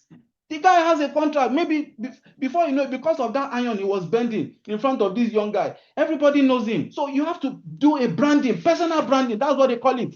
It's not just carrying masters up and down, carrying PhD up and down. You have to personal brand yourself. Online presence is the new currency. You are doing this. How many people know about it? What is your online presence? And that is what I learned from that young boy. So another thing is the poor learning discipline. No one taking notes. Now, I saw one of the things I observed immediately I joined this was somebody put up an AI algorithm on the chat so that the person will be able to take notes. I believe that will be the moderator. Now, how many of us that are listening to me now are taking notes? I am talking to the young engineer. How many of you have taken notes? If you are still taking notes manually, or okay, fine, you are not taking notes manually. Have you used that AI technology to start taking notes? If you go for meetings and are you using that technology? And if you don't know about the technology, the good old-fashioned way, take your notebook and start jotting. How many people are jotting as I'm speaking? And some people, they will ask questions there. And when they ask questions, you look, what kind of human being is this? You will not say it out, so you think it in your mind. Then a lot of us, no evidence of self-study. Those are red flags. No evidence. By the time you start asking questions, then it will show you that this person, this person is not for this kind of job. Then safety carelessness. Safety is a big deal. You need to treat safety rules. Safety. Any engineer, any field that you are, go and learn safety, please. Learn safety. It doesn't mean that you must specialize in safety, but you must learn safety. Then ignoring PPE. Those are very big issues here. I've seen people go to jail because they are not using PPE here. In Nigeria, fine, you might get away with it. But in abroad, for instance, a lot of building collapse, left and right. If it is here, the builder is going to jail. Whoever owns the house, the safety person is going to jail. The engineer is going to jail straight. So those are things. Then the last but not the least, lack of curiosity. Now, I call you for an interview. When I call you for an interview, after talking up and down, then there is one particular question they always ask. Do you have any questions for us? A lot of people say no. Now, those are some of the red flags. No curiosity, no questions, no effort to understand the bigger picture, only doing what is explicitly assigned. I give you a task. You should come back to me. I've done it this way. I've done it this way. And what that will signal to your line manager or to the person that wants to employ you is this person has a low growth potential. And there's a bit of psychology in everything. And I'm telling my mentees, I don't know, maybe my mentees assigned to me are here now. If you are here listening to me, if you come to my WhatsApp and say, hello, good morning, I don't know what to do, I will not answer you because it shows that you don't have the growth potential. And I was telling the RPJD chairman, this is part of learning. How can I give you, I've given you 1, 2, 3, 4, 5 nuggets. I've told you this is the way we are going. You are expected to go and research and come back to me. This is what you have done. This is what you have done. How can somebody be reporting to RPJD chairman that my mentor is not doing anything? So I saw a mail. Somebody blind copied me. I don't know why they are blind copying me that my mentor is not doing this or is not doing that or he doesn't have time for us. What audacity is that? That shows that that person lacks growth potential. If it is in a job place, do you think any line manager will send you? No, line manager, by the time you are doing your appraisal, that is zero. They will put you on PIP. So those are the red flags I think that some of our young engineers need to imbibe. Thank you very much, Mr. Moderator. Thank you very much, sir. Thank you very much, sir. We can do us a big do it by appreciating our speakers. I've not been seeing your emojis over time. Let's appreciate our speakers. Let's appreciate our speakers. They've been answering our question and been dishing out informations, knowledge from the well of in-depth knowledge from the well of knowledge they've got.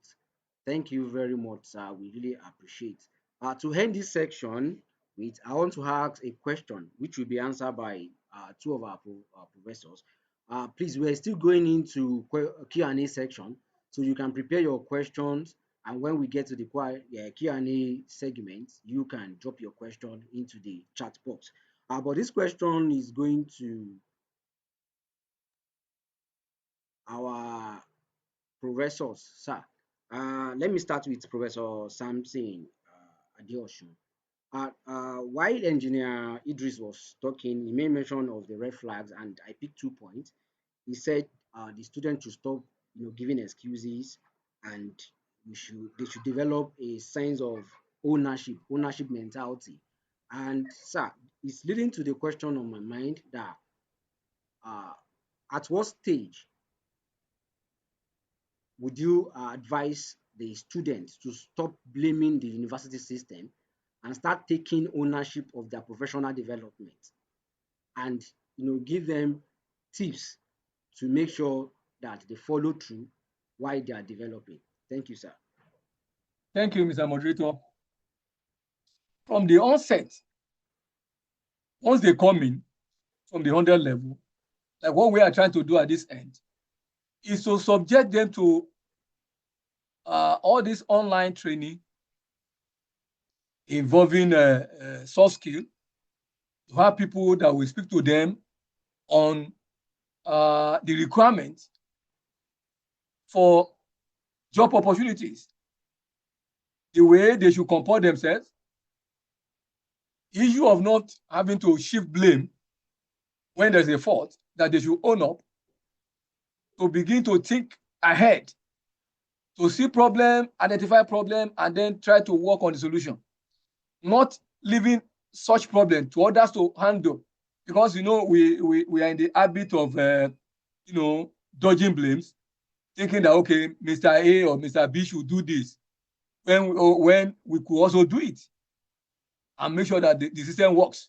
So from 100 level at the University of Lagos Faculty of Engineering, we are trying to inculcate in our students ownership of things, to own up, and then to begin to think as engineers, to begin to take responsibilities, to begin to develop themselves for the outside world.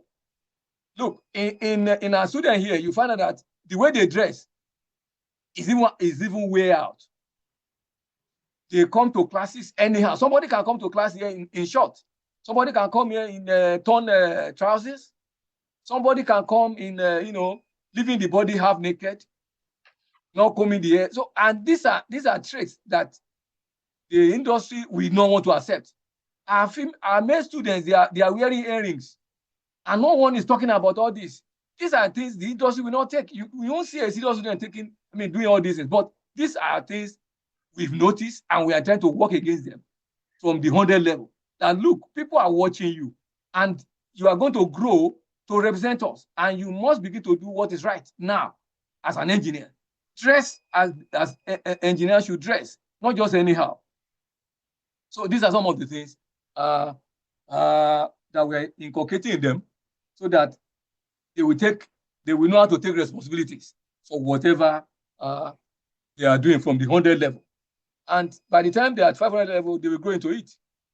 I want to also share this with us, that current mandately they are asking that students must go through 3 levels of internship. At the end of 200 level, during the holiday for 9 weeks. At the end of 300 level, for another 12 weeks. And then the 6 months, 400 level. So you find out that our students no longer will be having luxury.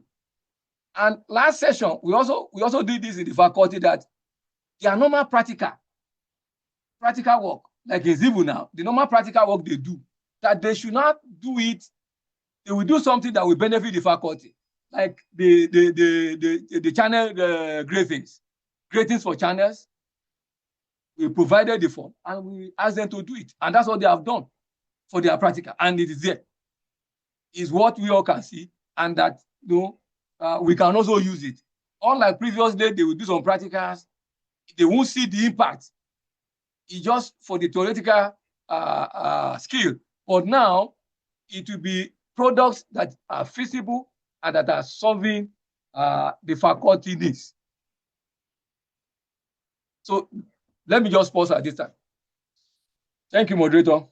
All right, thank you very much, sir. Thank you very much, sir. Please, let's applaud our speakers. They have been so excellent since the program started. Please, let's give them emojis. Let me be seeing our emojis, applauding them. Thank you very much, sir. The same question goes to Professor Ajayi. Oluseyi Ajayi, sir. The same question goes to... Yeah. Right, sir. Thank you very much. I will just continue from where Professor Adeosun stopped. Well, at 100 level, really, when we do orientation for freshly admitted students, we usually make them understand that irrespective of their ages, they are adults. The moment you walk through the university gate into the university, you have suddenly become an adult.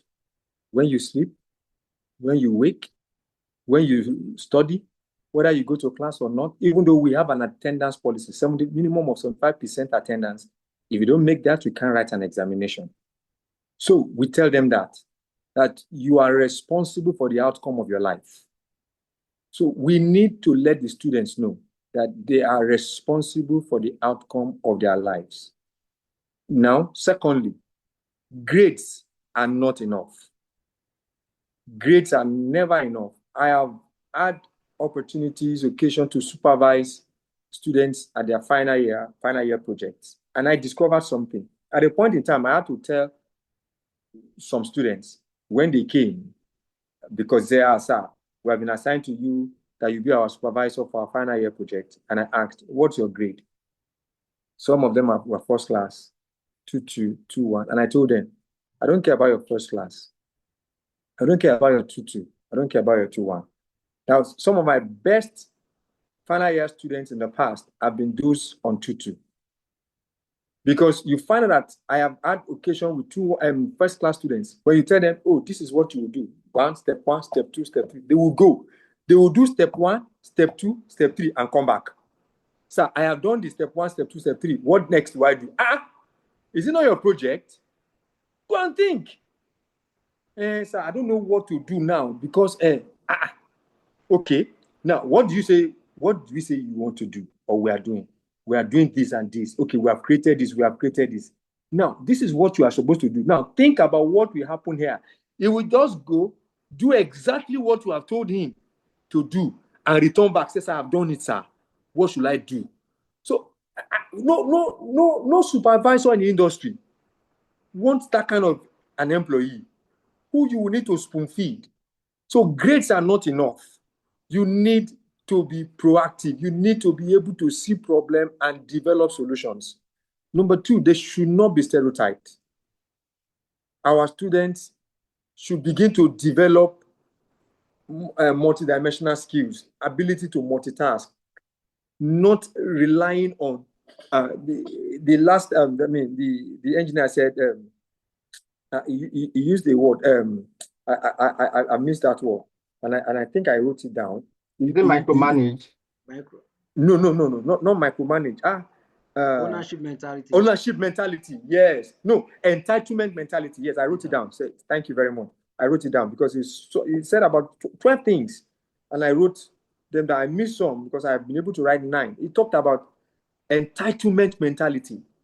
Some of our students feel because they are in the first class grade, jobs are waiting out there for them.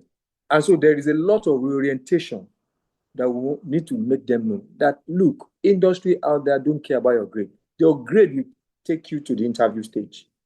And at the interview stage, once you are shortlisted, 120 may have been shortlisted and invited for an interview. All the 120 of you are reasonably qualified.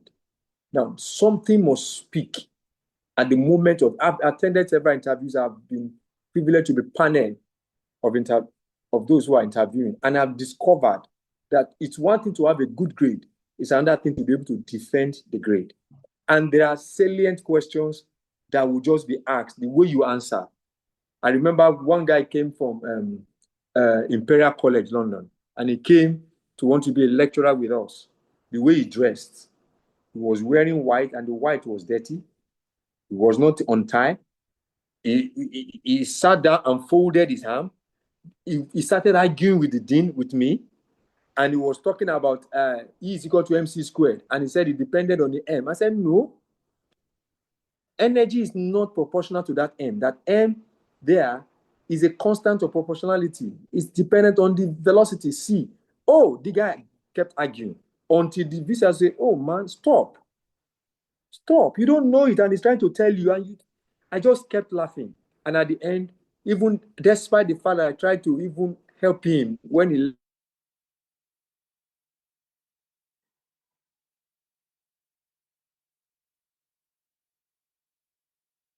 on point.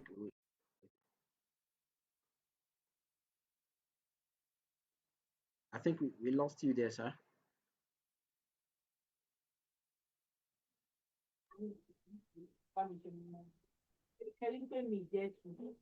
United Kingdom, every other person is coming from Lautech and some other places, does not make you superior. What are you to bring to the table? So I think that, and another thing is pride. Students of today are very proud. You find that the lecturer is trying to teach them, struggling to teach. Some of them will just go on Google. Some of them will even go on ChatGPT, put the topic inside ChatGPT and look at it. And they are trying to ask questions. Is it teaching us from ChatGPT? Is it teaching us from Google? One day I told some of my students, I said, I know that lecturers have complained about some of you go to Google, you're asking them questions from Google. I said, a lecturer knows how to pass you and to fail you. Be careful. Be careful.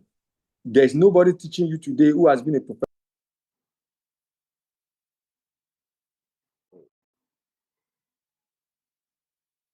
I think we lost him there again. That might probably due to the stable network. Okay, so at this stage, before maybe if he comes back, he can come and finish the final. I think my network failed. Oh yeah, you're welcome, sir. Yeah, yes. I think the network just blinked and it went off. So please, it's just one of the things. And the other thing that the students should be made to understand is that engineers obey rules. Engineers obey rules because we work in a hazardous environment. And if we cannot obey simple rules, then we should not be engineers. You cannot work on the rig offshore and you work anyhow.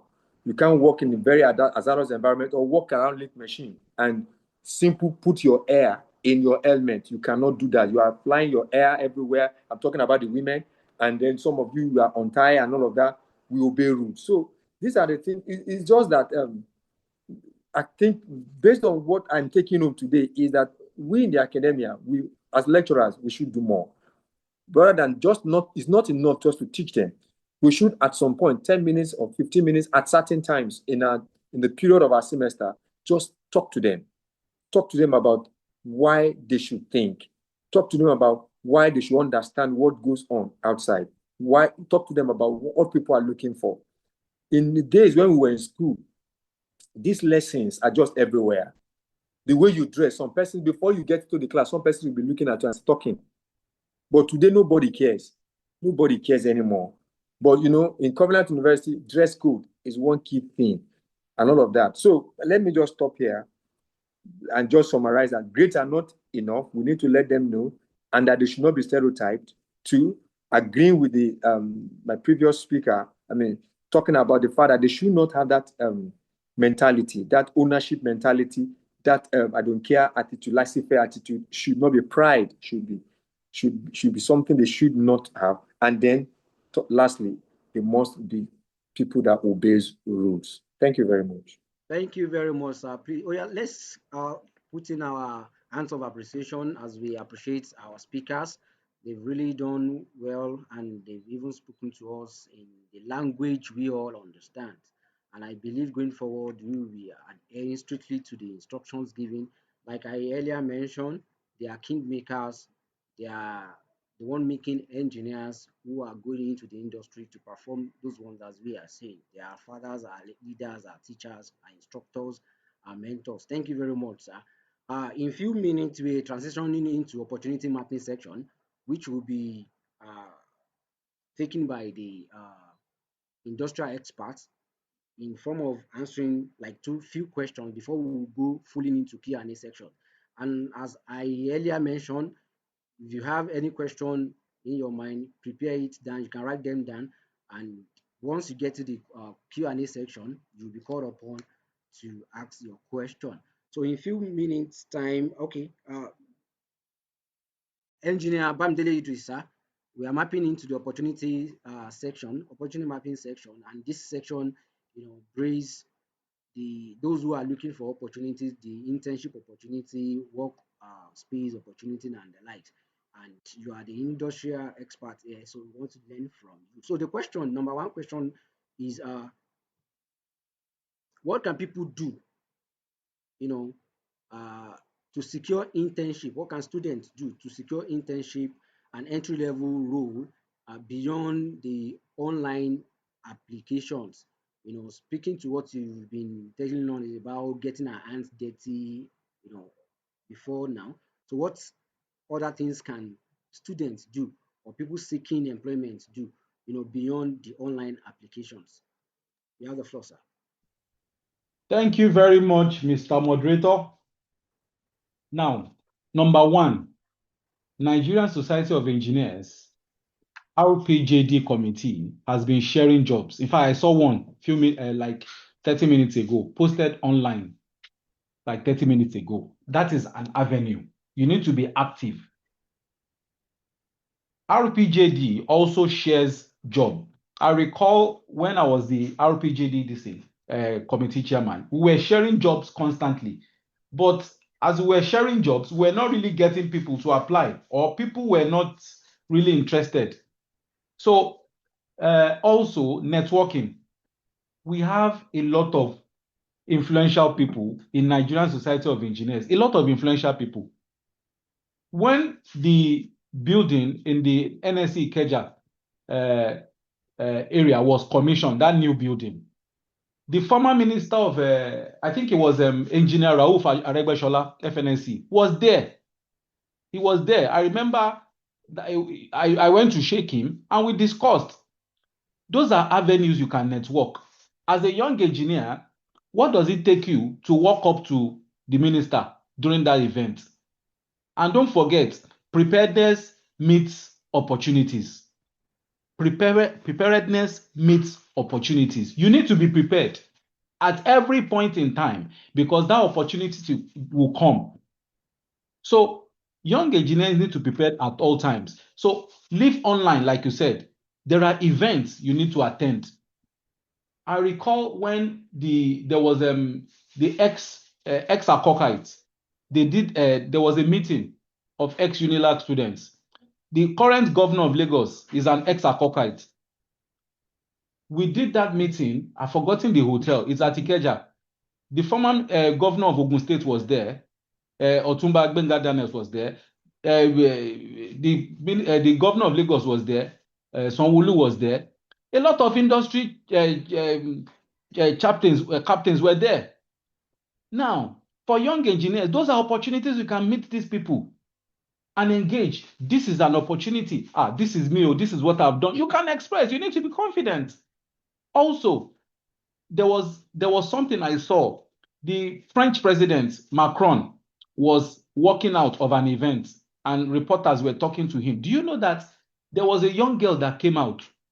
Do you know what the young girl said? He said, he introduced herself. You know, she struggled and snuggled out of the crowd of the reporters. And she was desperate, just like Lazarus that was calling Jesus in the Bible. Jesus, Jesus, Jesus, who is this person calling my name? The same girl was using that style, thinking out of the box. That's what young engineers need to do. You don't need to be docile. So this girl struggled and snuggled till she got to front and she confronted President Macron that this is me, or this is, I'm so thin, I want to work with you. Do you know what the girl said? I want to work with you as an intern. The president was taken aback. He smiled. Young engineers, go and watch that clip. You will learn a lot from that clip. The president was taken aback. Who is this confident young girl? The president now said, who are you? Do you know that the girl brought out her CV? Do you know what the president said? The president said, you even came well prepared. That was what the president said. You came well prepared. The president now told one of the aides that, please, can you look at this girl's CV and make preparations? Another example is the governor of Osun State meeting the girl that was hawking. I've forgotten what the girl was hawking. Puff, Abi. The girl was hawking puff. Bolly, Abi. Yes, Bolly. Yes. Toasted plantain. Exactly. And in the midst of that crowd, that girl struggled and she was confident.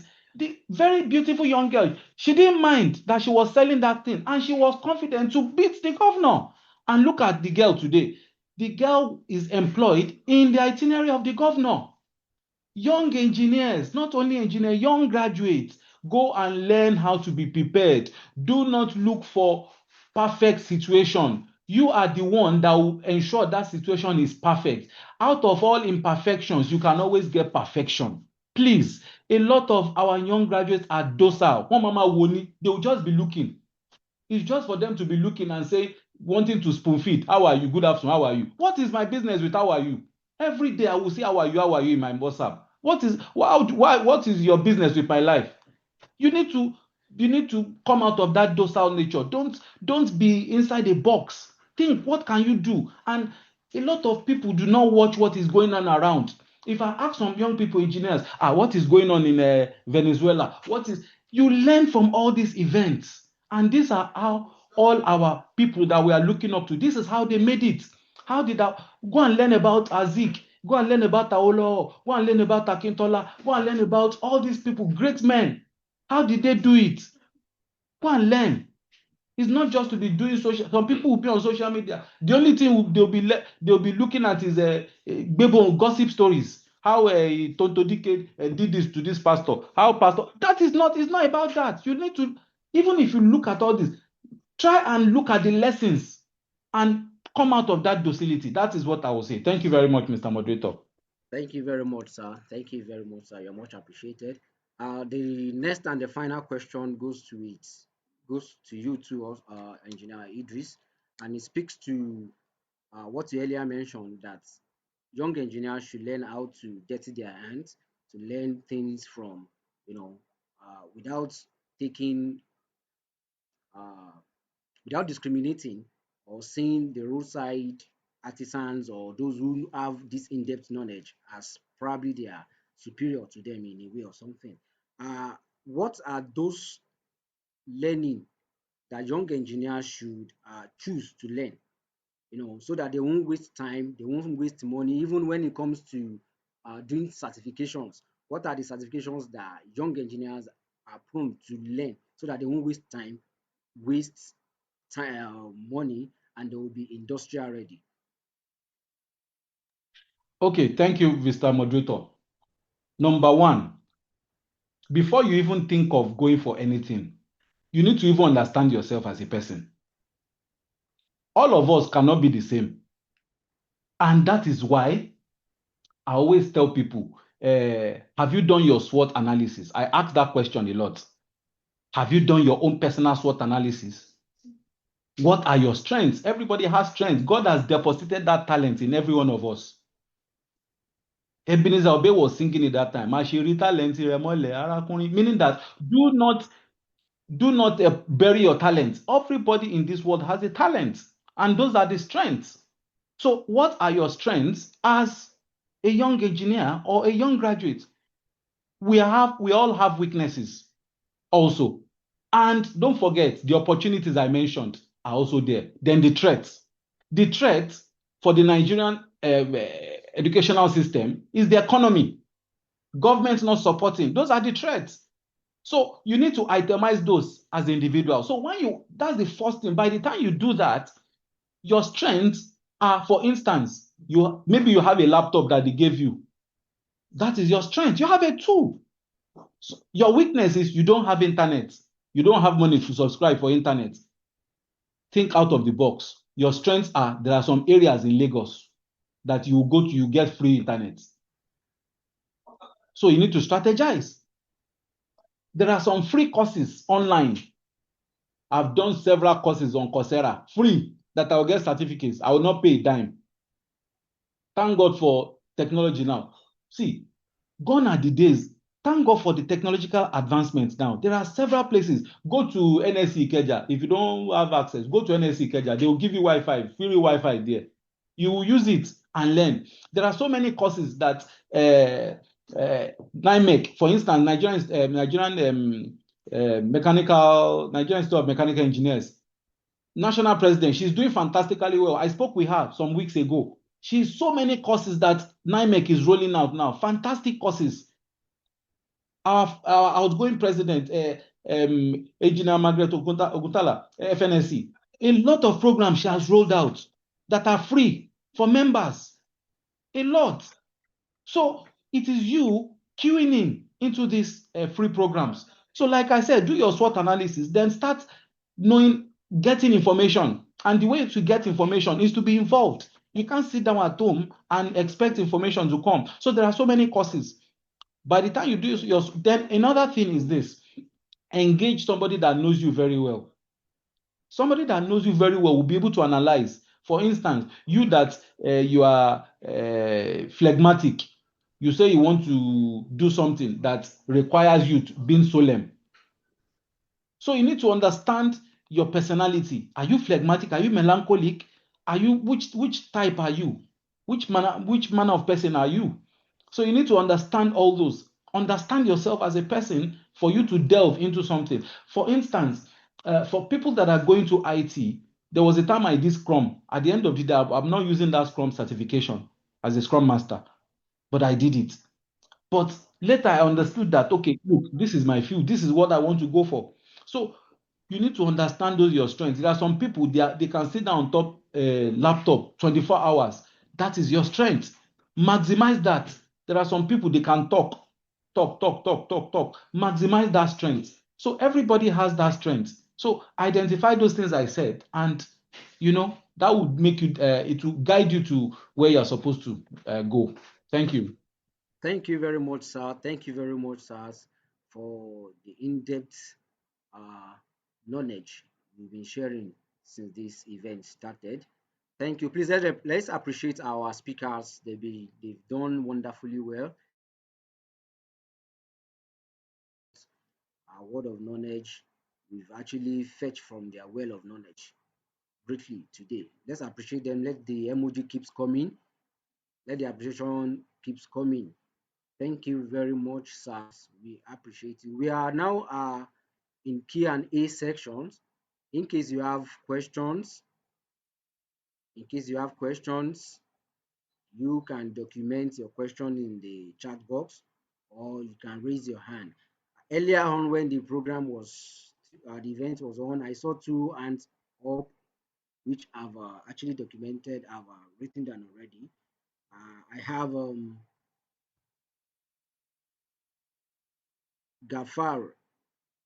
Gaddafi Hussein. I don't know if he's still here. Okay, so Coinde Samuel. I don't know if he's an engineer or Mister, but you can unmute your mic and ask your question. Coinde Samuel Gladys. Good evening, sir. This kind of Ogunlade Samuel. Can I go on, sir? Go on with your question, please. Okay. Thank you so much, sir, for this wonderful program. And thanks to all the speakers that have shared the wonderful insights and knowledge to us. My question is this, sir, how do you advise us to manage this kind of scenario? Based on what our speaker have shared, they advise us not to be timid. We should not be docile. We should not be courageous and be go-getter. Try to own our job. To be ownership mind in whatever we are doing.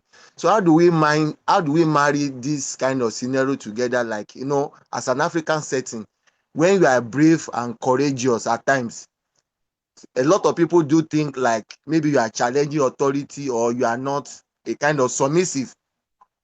I don't know whether you experience that, sir. When you do things, because in some industry, if your leader don't ask you to shake hand, you shake hand. If they don't ask you to move, you move. They consider it like maybe you are too forwarding, you are not obedient. They will make you like if they are not around, nothing moves. Only when they are around, anything can be done. So how do you try to balance that situation so that your boss will not see you like you are arrogant, you are too forward, you are not submissive? So those kind of scenarios, sir. Thank you, sir. Yeah, you're welcome. I think that Moderator, sir. question goes to the industrialist, Moderator. Engineer Bamidele Idris, sir. Before Engineer Bamidele Idris, let me just make this contribution, sir. Okay, sir. Before Engineer Bamidele Idris will respond, as somebody in the industry, he can talk more. But then, what I like to state is that you must be humble. As a subordinate in an industry, you must be humble and be able to put your idea across in an humble manner. It is possible that that person may not want to take your idea, but you put it officially to him so that it will be documented that, okay, this how you think that this problem should be handled. You itemize, you state it clearly that if we follow it this way, we'll be able to get to this solution. So if formally you write to him and it's documented, and he doesn't accept your own part of solution, then you can go ahead to carry out his own side of the solution. So if there is a failure with the implementation, and you did the implementation of his own idea correctly, he will then go back to ask to use your own method. And once your method eventually succeeds, then in future, that superior will begin to listen to you. But you have to warm yourself to his leadership with patience, with humbleness.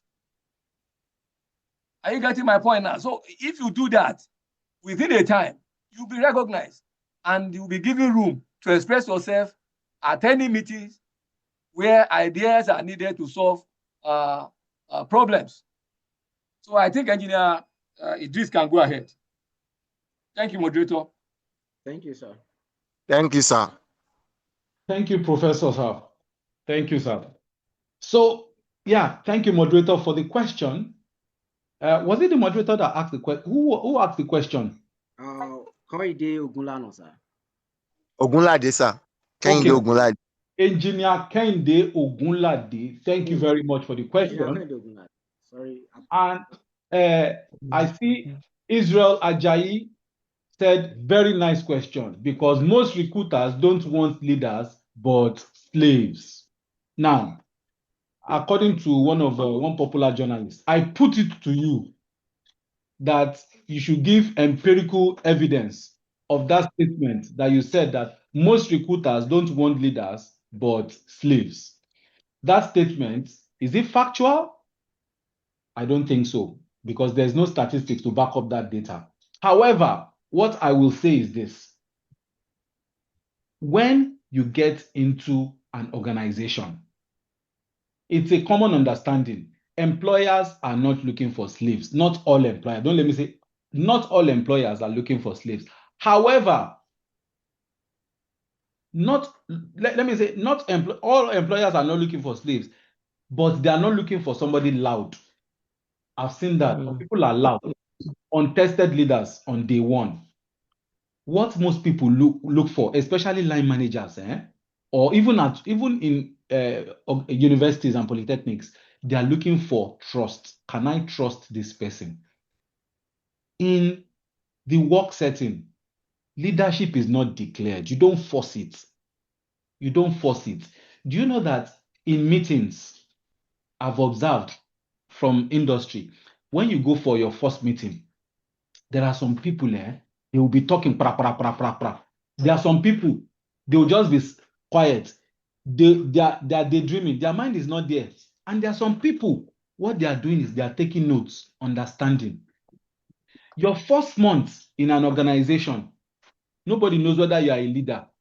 You don't become a leader by challenging authority. In your first month, or your first day, that's not how to become a leader. The only way you become a leader and somebody that somebody will respect is, one, listen. For those young engineers, you listen. One, you listen. Be fast to listen. Second, you learn. You must learn as much as possible. Now, whoever you are reporting to, even your lecturer in school, what do you know about that lecturer?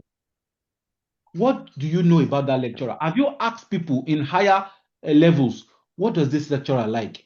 What are the things that he hates? Have you tried to walk up to him stylishly to understand his personality? So you need to learn and listen. Even in the most toxic environment, because I cannot rule that out. There are some environments that are extremely toxic. Even in toxic environments, please go and learn from people like Professor Osinbajo.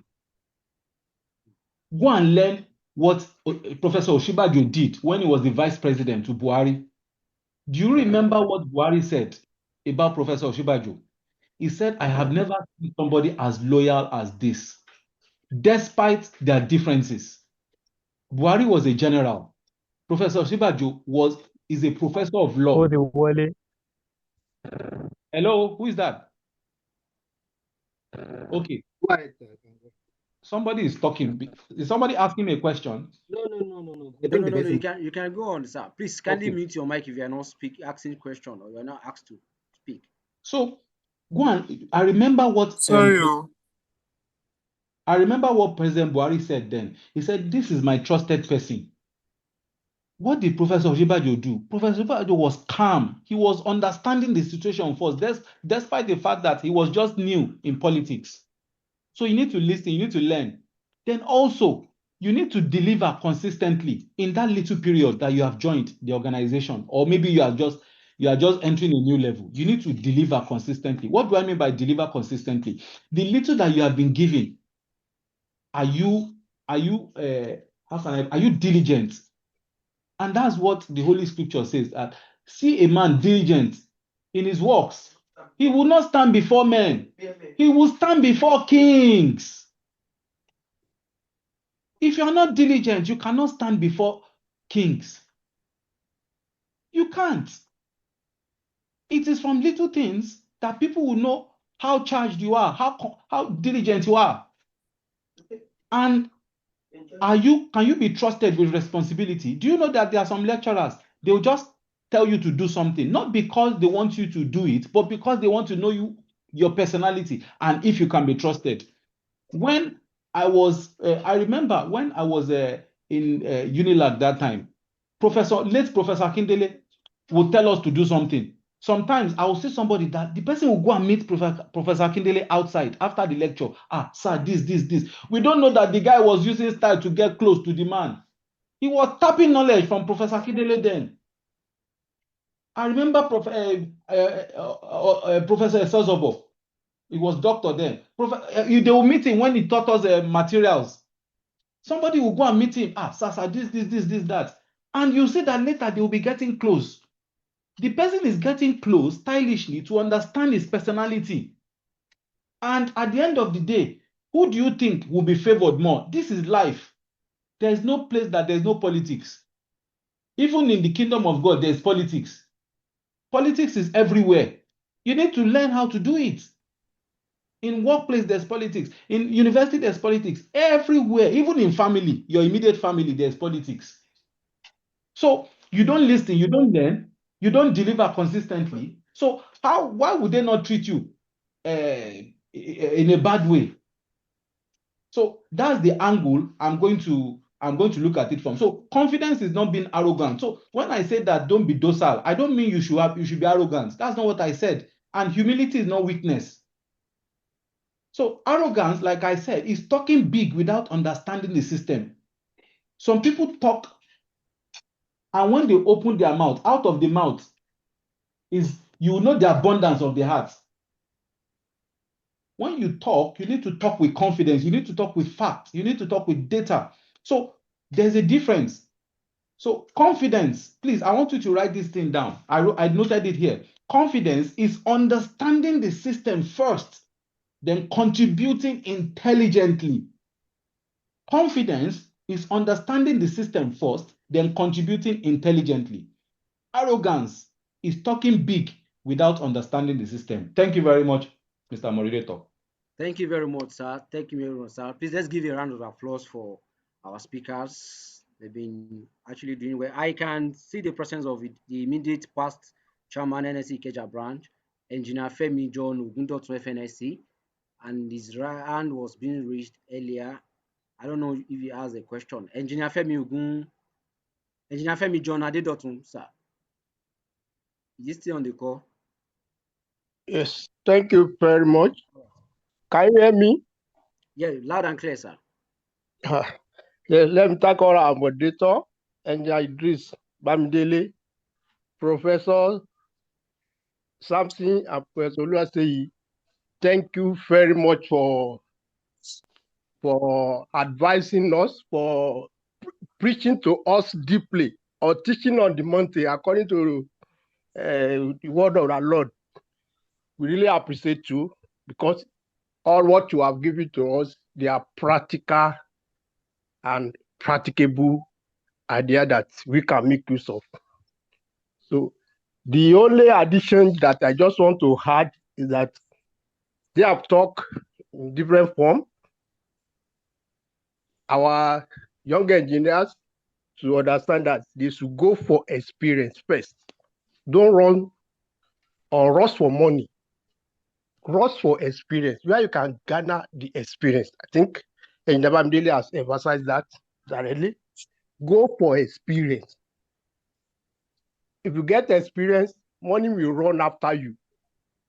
But if you start running for money now and you don't obtain that experience, the money may fly and it may not serve the necessary purpose at the end. Then the other thing is that you should always work in it as a team member. Teamwork is very, very important in an industry or wherever you belong to. The other one I want to add is that you should also, I think our academia should start teaching from the school that our engineers, our incoming engineers should prepare their mind to be an employer of labor. They should not look for white collar job. Go for blue collar or the other form we can call it. Don't prepare your mind that you are reading engineering to become an engineer that will seek for employment. Create an employment. Form synergy with all your friends, your colleague engineer. 2 or 3 of you come together, establish a company. and start producing something out for us. By the time you do it, the beginning may be very hard or somehow, but if you insist, I think the end will be better off than just pay employment. So form synergy with others to begin or set up a business. And lastly, that I think Engineer did paraphrase it, is that our academia, the General Society of Engineers, or any group that we belong to, we should teach or inculcate in our young engineers that they should go into politics.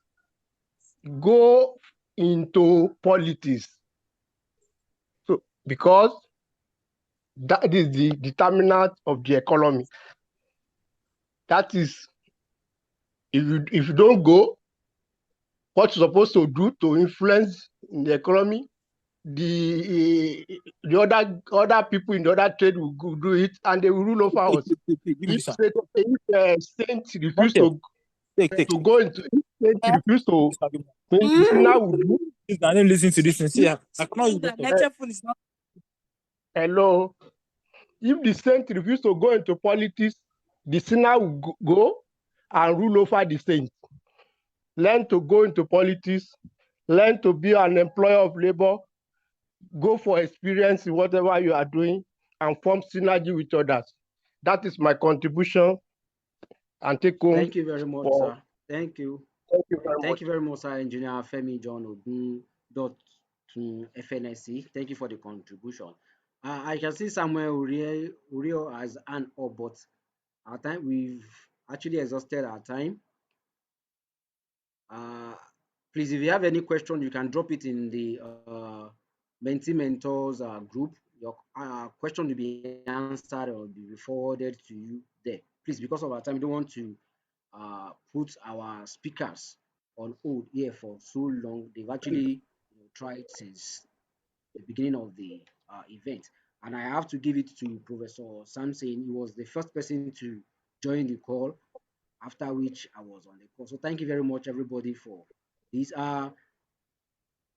Okay, Engineer Peter Ogugowalisa, your hand is raised. Yes, thank you so much, moderator, for the wonderful job. I want to specially acknowledge the presence of one of the past branch chairman, Engineer Kunle Adebajo, FNSE. Thank you so much, sir, for joining the call. I saw you join the call since the beginning of the section until now. Thank you so much, sir.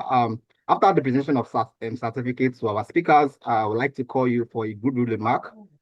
So you can share your last word with us before we close the meeting. Thank you so much, sir, for staying to this time on the call. Thank you so much, sir. We appreciate it. All right, thank you, the chairman, for that. Our speakers have done briefly well, and it's high time to appreciate them. I will be calling on Engineer Femi John Ogundotun, FNSE, for certificates presentation to our panelists in appreciation to their time and how they've well dished information and how we've drawn from their well of knowledge today. Engineer Femi Ogundotun, sir. Thank you, moderator. It's Engineer Femi John Adedotun, sir. Apologies. Adedotun. Yes. Apologies, sir. Okay. Yes.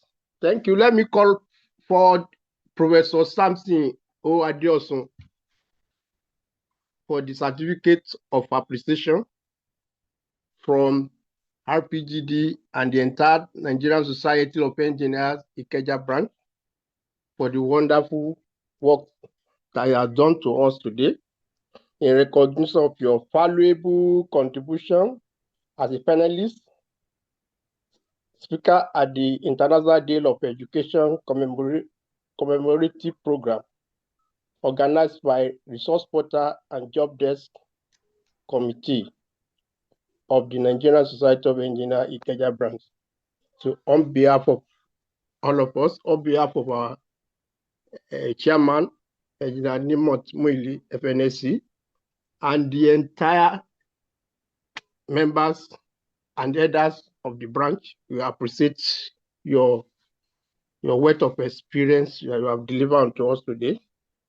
Thank you very much, sir. Professor Samson, Adeosun, kindly collect Thank you, your sir. certificate. Thank you, sir. And God bless you all. Thank you.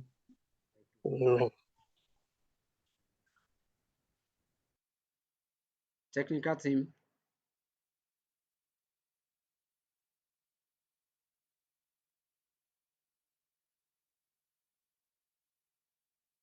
Engineer Femi, John Adeosun MNSE, sir. The next certificate is there.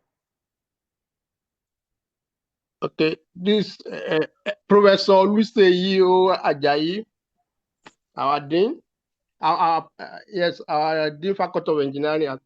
I think I'm right. Yes, sir. Thank you very much, sir. You are well done, sir. Thanks for the good work you are doing at Covenant University. Thank you, sir.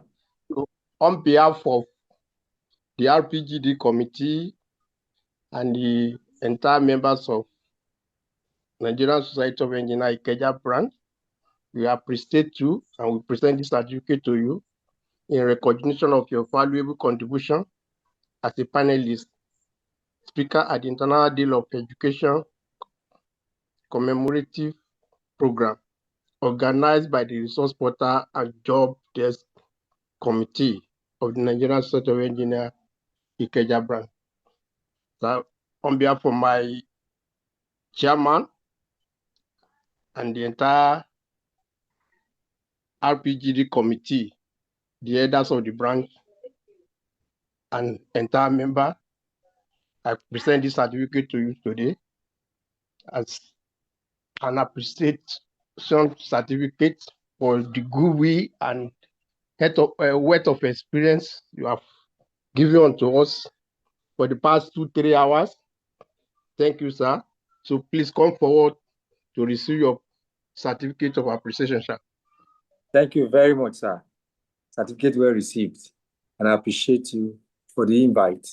Thank you very much.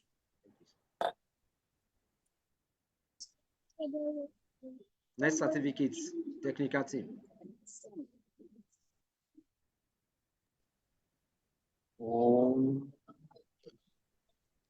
Yes, this is a certificate. This is a certificate to our own. Engineer Bamidele Idris, I know you have been tirelessly working for this RPGD committee. You are always an apostle of mentor-mentee program, and I pray that the good Lord will be with you and guide you, protect you in all your ways in the name of Jesus. So, on behalf of the Nigerian Society of Engineers, RPGD committee, the entire members, the elders, and our able chairman, Engineer Motivational, FNSE, I hereby present this certificate of appreciation to Engineer Bamidele, MNSE, in recognition of your valuable contribution as a panelist, speaker at the International Day of Education commemorative program organized by Resource Portal and Job Desk Committee of the Nigerian Society of Engineers MNSE Ikeja branch. Please kindly come forward to receive your certificate. Thank you very much, my chairman, sir. Thank you very much. I humbly accept the certificate, sir. Thank you very much, sir. Thank you very much, my chairman, Engineer Nimot Muili also. Thank you very much, sir. And chairman, RPJD committee, Engineer Peter Ogumba Bowale, MNSE. Thank you very much, sir. Thank you. Thank you very much. Thank you very much, sir.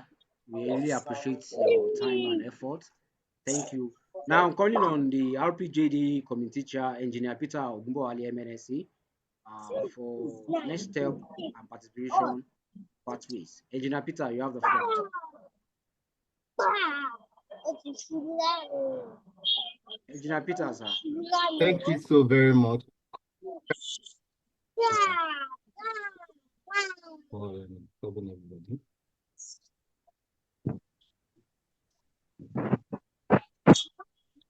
Technical team, can you point that out?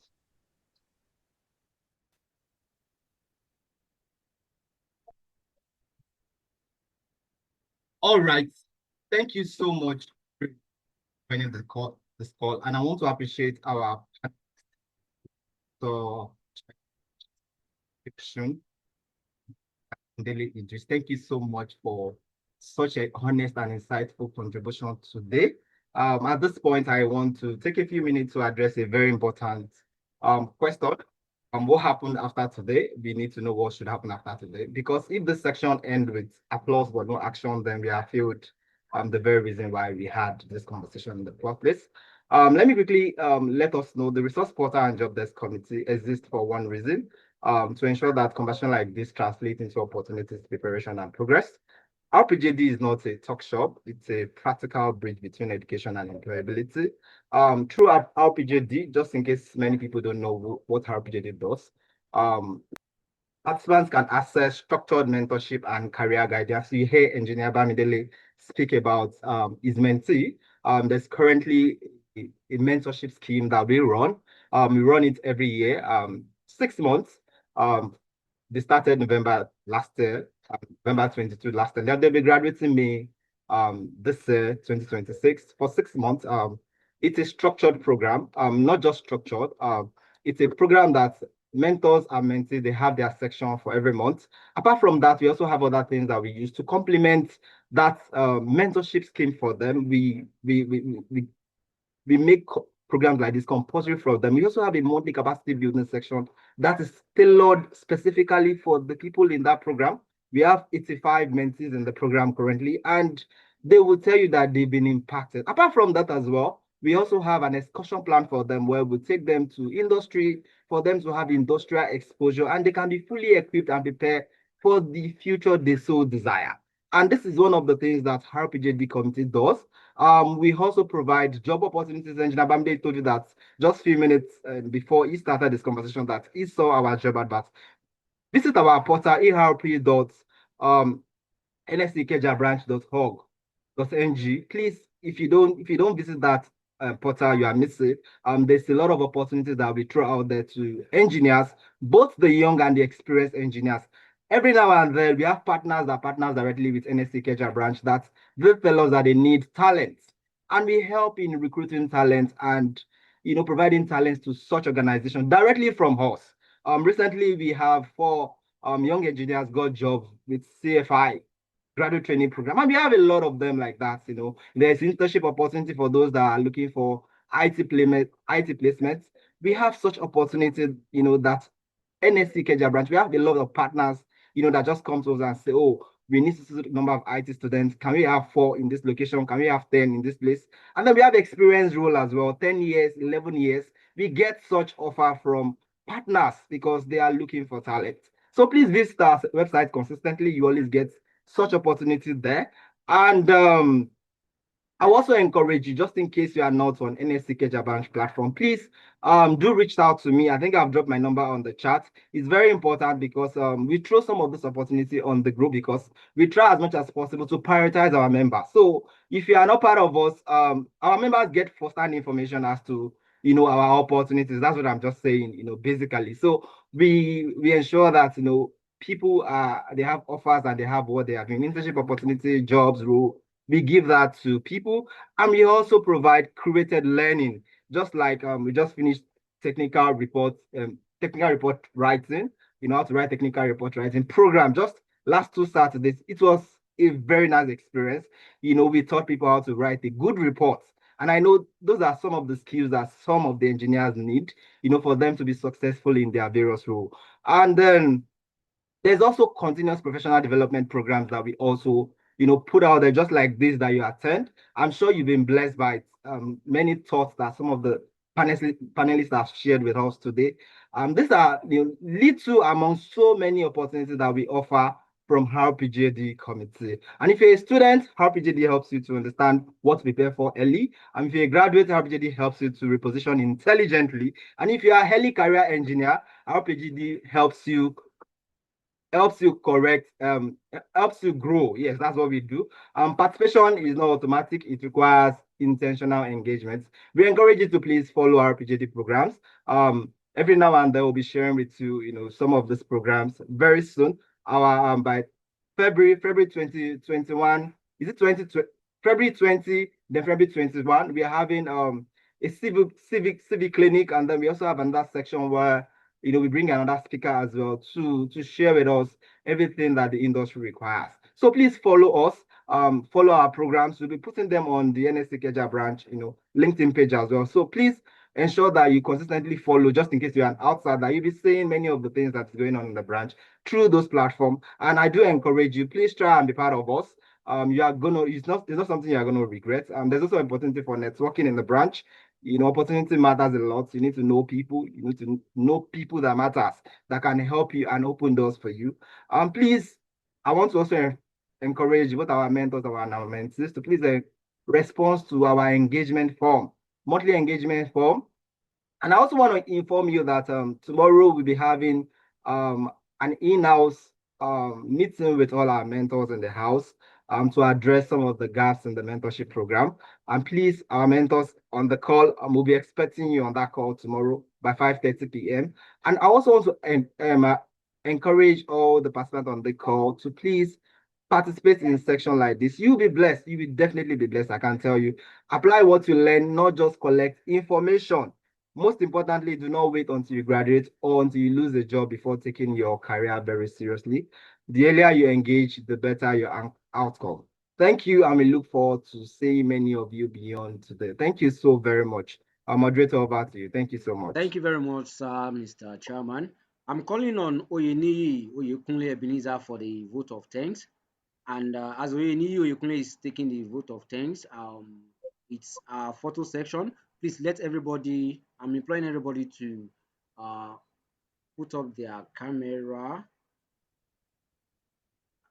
Engineer Kunle Adebajo, sir, I can see your hand raised. Yes, it's supposed to take the goodwill remark. Engineer Kunle Adebajo, FNSC, can we have you take your goodwill remark? Thank you so much, sir. Apologies for skipping that, sir. Oh, I don't think you can. Engineer Kunle Adebajo, FNSC, sir, you have the floor. You can unmute now, sir.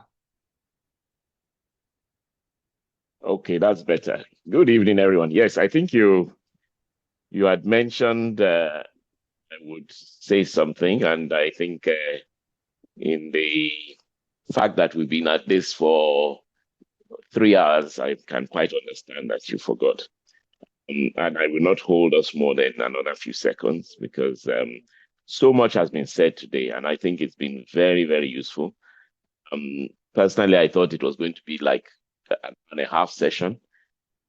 It's been quite long, but it has kept us all in rapt attention because the panelists have been really very, very good, very passionate panelists. It's been a long time since I've had such a passionate set of panelists on a session like this. So congratulations to you all. Well done, very much well done to the RPJD and Engineer Wale. You've done extremely well, and I think this is a very good way to keep up what Ikeja branch is all about, which is not just the seniors, but bringing up the juniors, giving them the opportunities. I cannot even start to talk of adding anything else to all that has been said, except maybe the only thing I think I can say that may not have been emphasized is that, yes, young engineers, you've been given so much advice. Do this, this will help you, this will help you. But there is a danger too of you being too internally focused only on what you are going to get. And I want to start to tell you that even now, you still have things to offer to others. So you should be also make sure you have a generous heart towards bringing up others. What you have learned has come to you, pass it on to others. And you'll be amazed that actually once you start that, you will find that those who water will be watered as well. And it's a very fundamental principle in our engineering profession that you don't just acquire for yourself. You must be ready to bring up others too. Just as you may be saying, hey, others, maybe I've just done my NYC. There are some who are still coming as pre-NYC. Or, oh, I've only done 1 year. There's some who are only doing 2 days. Or, oh, I've only done 3 years. There's some who have done 1 year. So you can always also look back and be bringing people up. And you'll be amazed that sometimes when they ask you questions, that is what is going to generate the extra knowledge that you get. Because I'm sure if your junior asks you a question and you are not so sure, you quickly try and find out. So ultimately, it will improve your learning, it will improve your development, and very soon all this curiosity that we've talked about and competence, confidence will come your way. So well done. Keep it up. Congratulations for a wonderful session to all who have been involved. Thank you very much, and good night. Thank you very much, sir. Thank you for the word of knowledge. And vote of thanks by Oyeniyi. You have the floor. Good evening, everyone. On behalf of the Nigerian Society of Engineers, RPJD committee, I want to appreciate everyone for joining the call and for also waiting to this time. I'm very sure that the sessions have been so impactful. I also want to appreciate our speakers and panelists in person of Professor Samson O. Adeosun, that's the Dean, Faculty of Engineering, University of Lagos.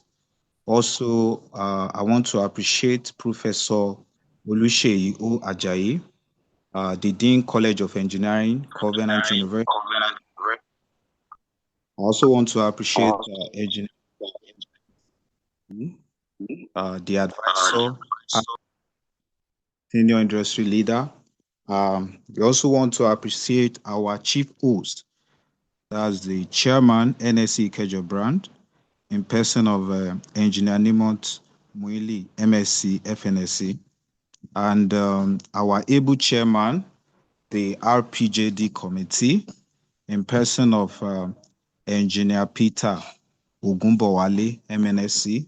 Also, our moderator for today, we also want to appreciate you. That's Mr. Okemati Oluwaseyi, MNSC, who is the lead RPJT ECML unit. Thank you so much for your time. Really appreciate it. And it's our belief that everything that has been said today will be rightfully implemented. Thank you. Thank you very much, Mr. Oyeniyi Oyekunle Ebenezer. On this note, I announced earlier for the group virtual group photograph. Please let's all on our camera for the group photograph section. Technical team, please.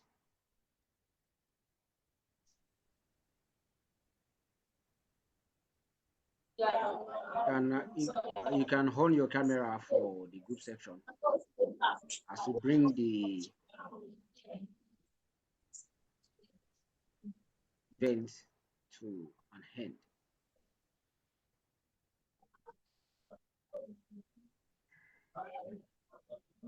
Okay. I hope that is taken. Technical team.